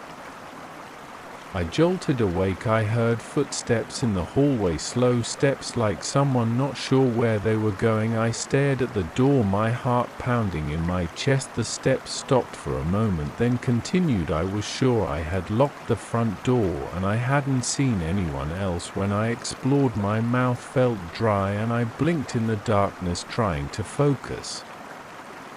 I listened, holding my breath. The steps stopped outside my door. My grip on the flashlight tightened. My stomach cramped with tension. Then nothing happened. No knock, no voice. Everything went silent again. I forced myself out of bed and flipped on the flashlight. The corridor outside was empty. The air felt cold. I walked up and down, shining the beam into corners and under a table against the wall. I found nothing, but I noticed a faint smell of old flowers, like dried petals. I walked back to my room and locked the door. I stayed awake another hour, just staring at the doorknob, waiting. The next morning I woke up with a stiff neck and a mild headache. I went outside to my car to look for some aspirin, but I realized I had run out. I cursed under my breath. I decided I'd go into town later to buy some supplies, but first I wanted to check the electricity and plumbing. I found the fuse box in the basement. The steps leading down were narrow and worn. The bass basement smelled like mildew. My flashlight beam showed puddles on the concrete floor and spider webs.